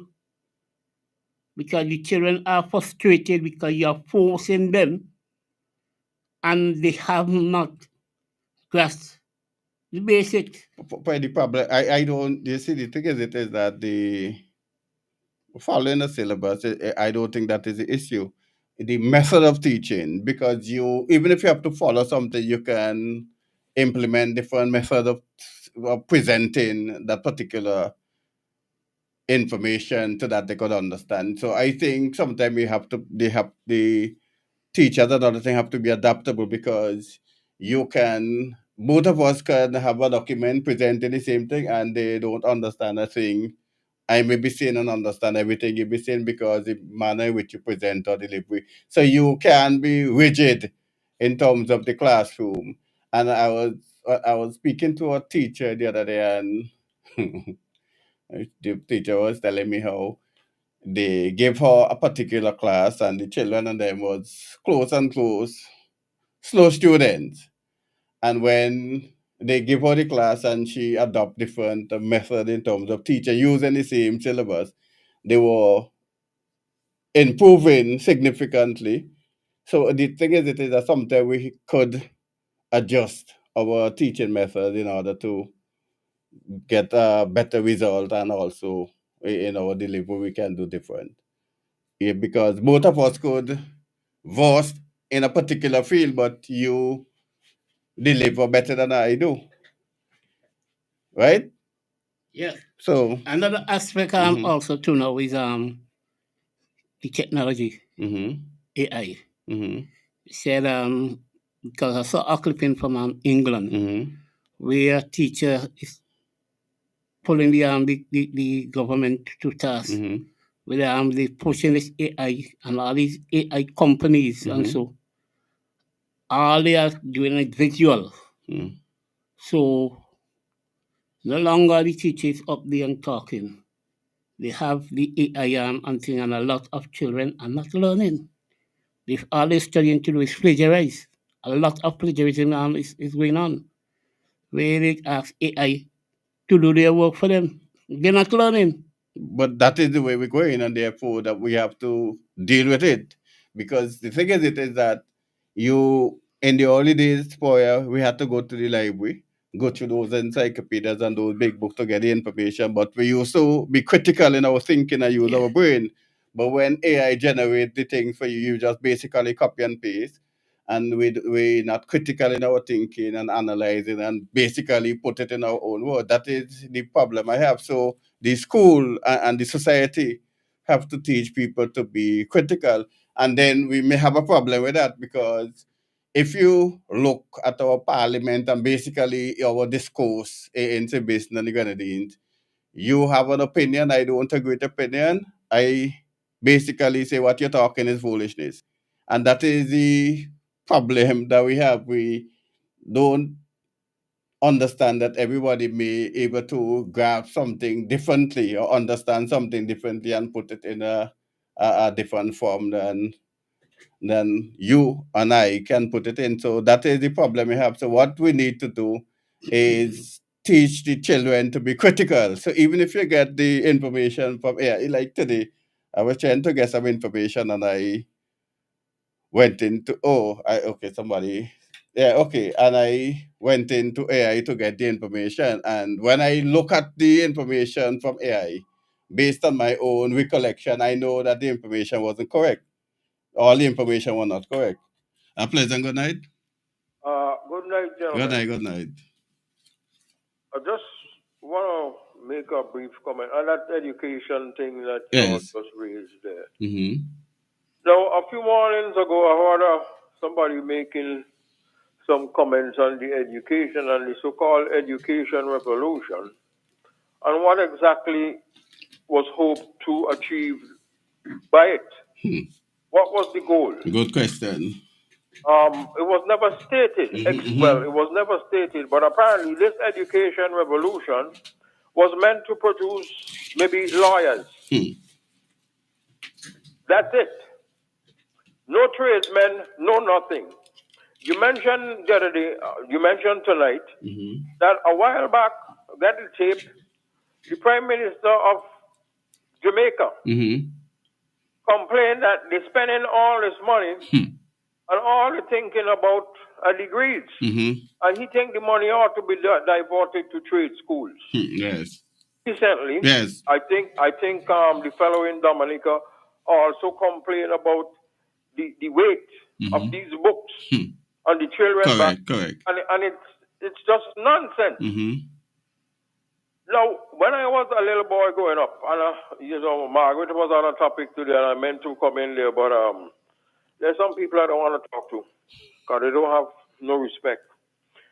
Anyway, she was talking about in school, and if you want to get cricket going again, you have to bring it back in primary school. Period. Yes. But I want to add something else. In primary school, they had the domestic, what was that? Home ec center and the technical. Yes. Right? And they also had where the guys. The technical center. Yes, cabinetry and so on. Yes, correct. Now, that everybody likes to talk about colonial that. How come it became and those things we could teach people a trade disappeared? To make a living. Yes, it disappeared. You know?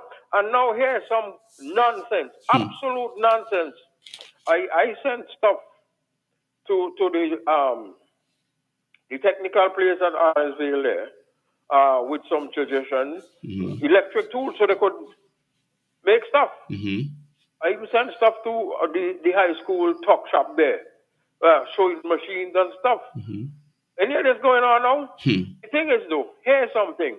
Imagine you have a technical college and you telling somebody you have to get 5 and 6 subject to enter. What kind of damn foolishness is this? When I was teaching my friend, okay, from the time you reach class 4, you get to go down to the woodwork part of the school. You get to go to the home ec part of the school. They there's a famous fella from North Leeward. I could name a few of them. A fella named, Patel Matthews? Yes. His father.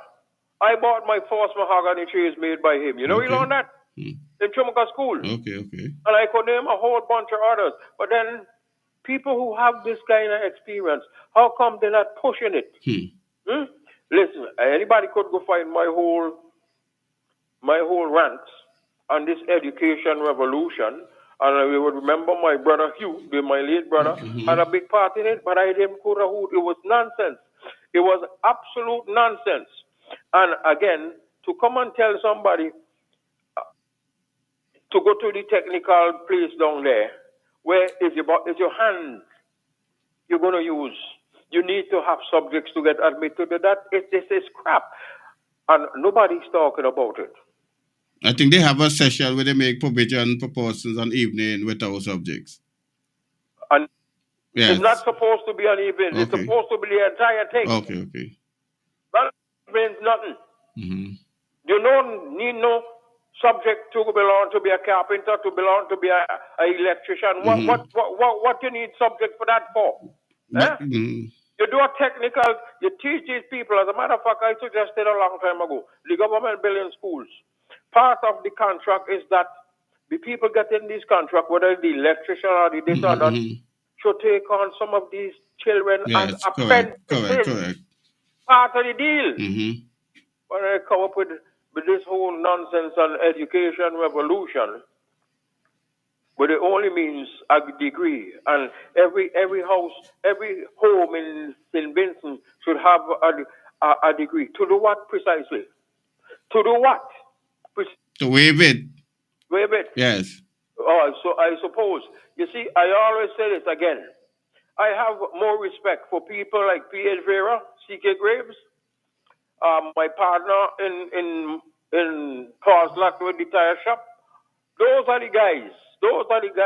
We should be putting up forward. Even my body big, but you see, but a whole bunch of them want to push people because they got some degree, as though that means something. It don't mean a damn thing. Guess what? Sense. Make before book. Now, I want to...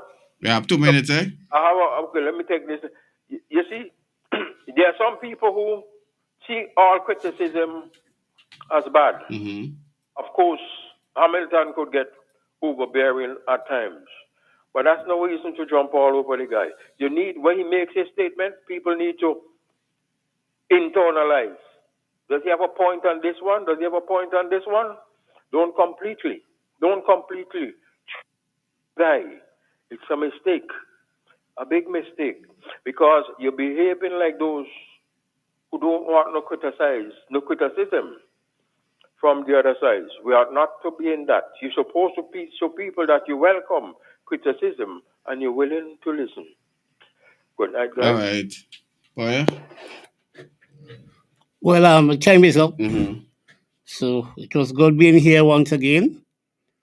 And God's willing, we'll be here next week, Friday. Yeah. Keeping it real. That to say the last. Hey, Frank, I went to the technical center when I was in prep school because the girls of them used to go to the home ec center that is right next door. We have the now Poya, the agriculture department across there. No, they still got the Yeah. So right opposite the agriculture department, and we used to go where you have the library now at the technical center, and that was from primary school. And I know some of my schoolmates still are good tradesmen because they continue on with that. And one person is Barry Edwards. You're supposed to know him. He was there, and he's a big builder. Yeah, so that is what used to happen, and that it should continue. And I started playing football and cricket from primary school. Samuel Holder was my cricket teacher, and I think it's Gordon, I can't remember his name, but he living in the state. And Cardo, another person used to, Gordon, yes, and Cardo, another person used to teach us football. And when the prep school and Richmond, he was playing this trouble, but that's for another time. Until next week, we have a wonderful evening.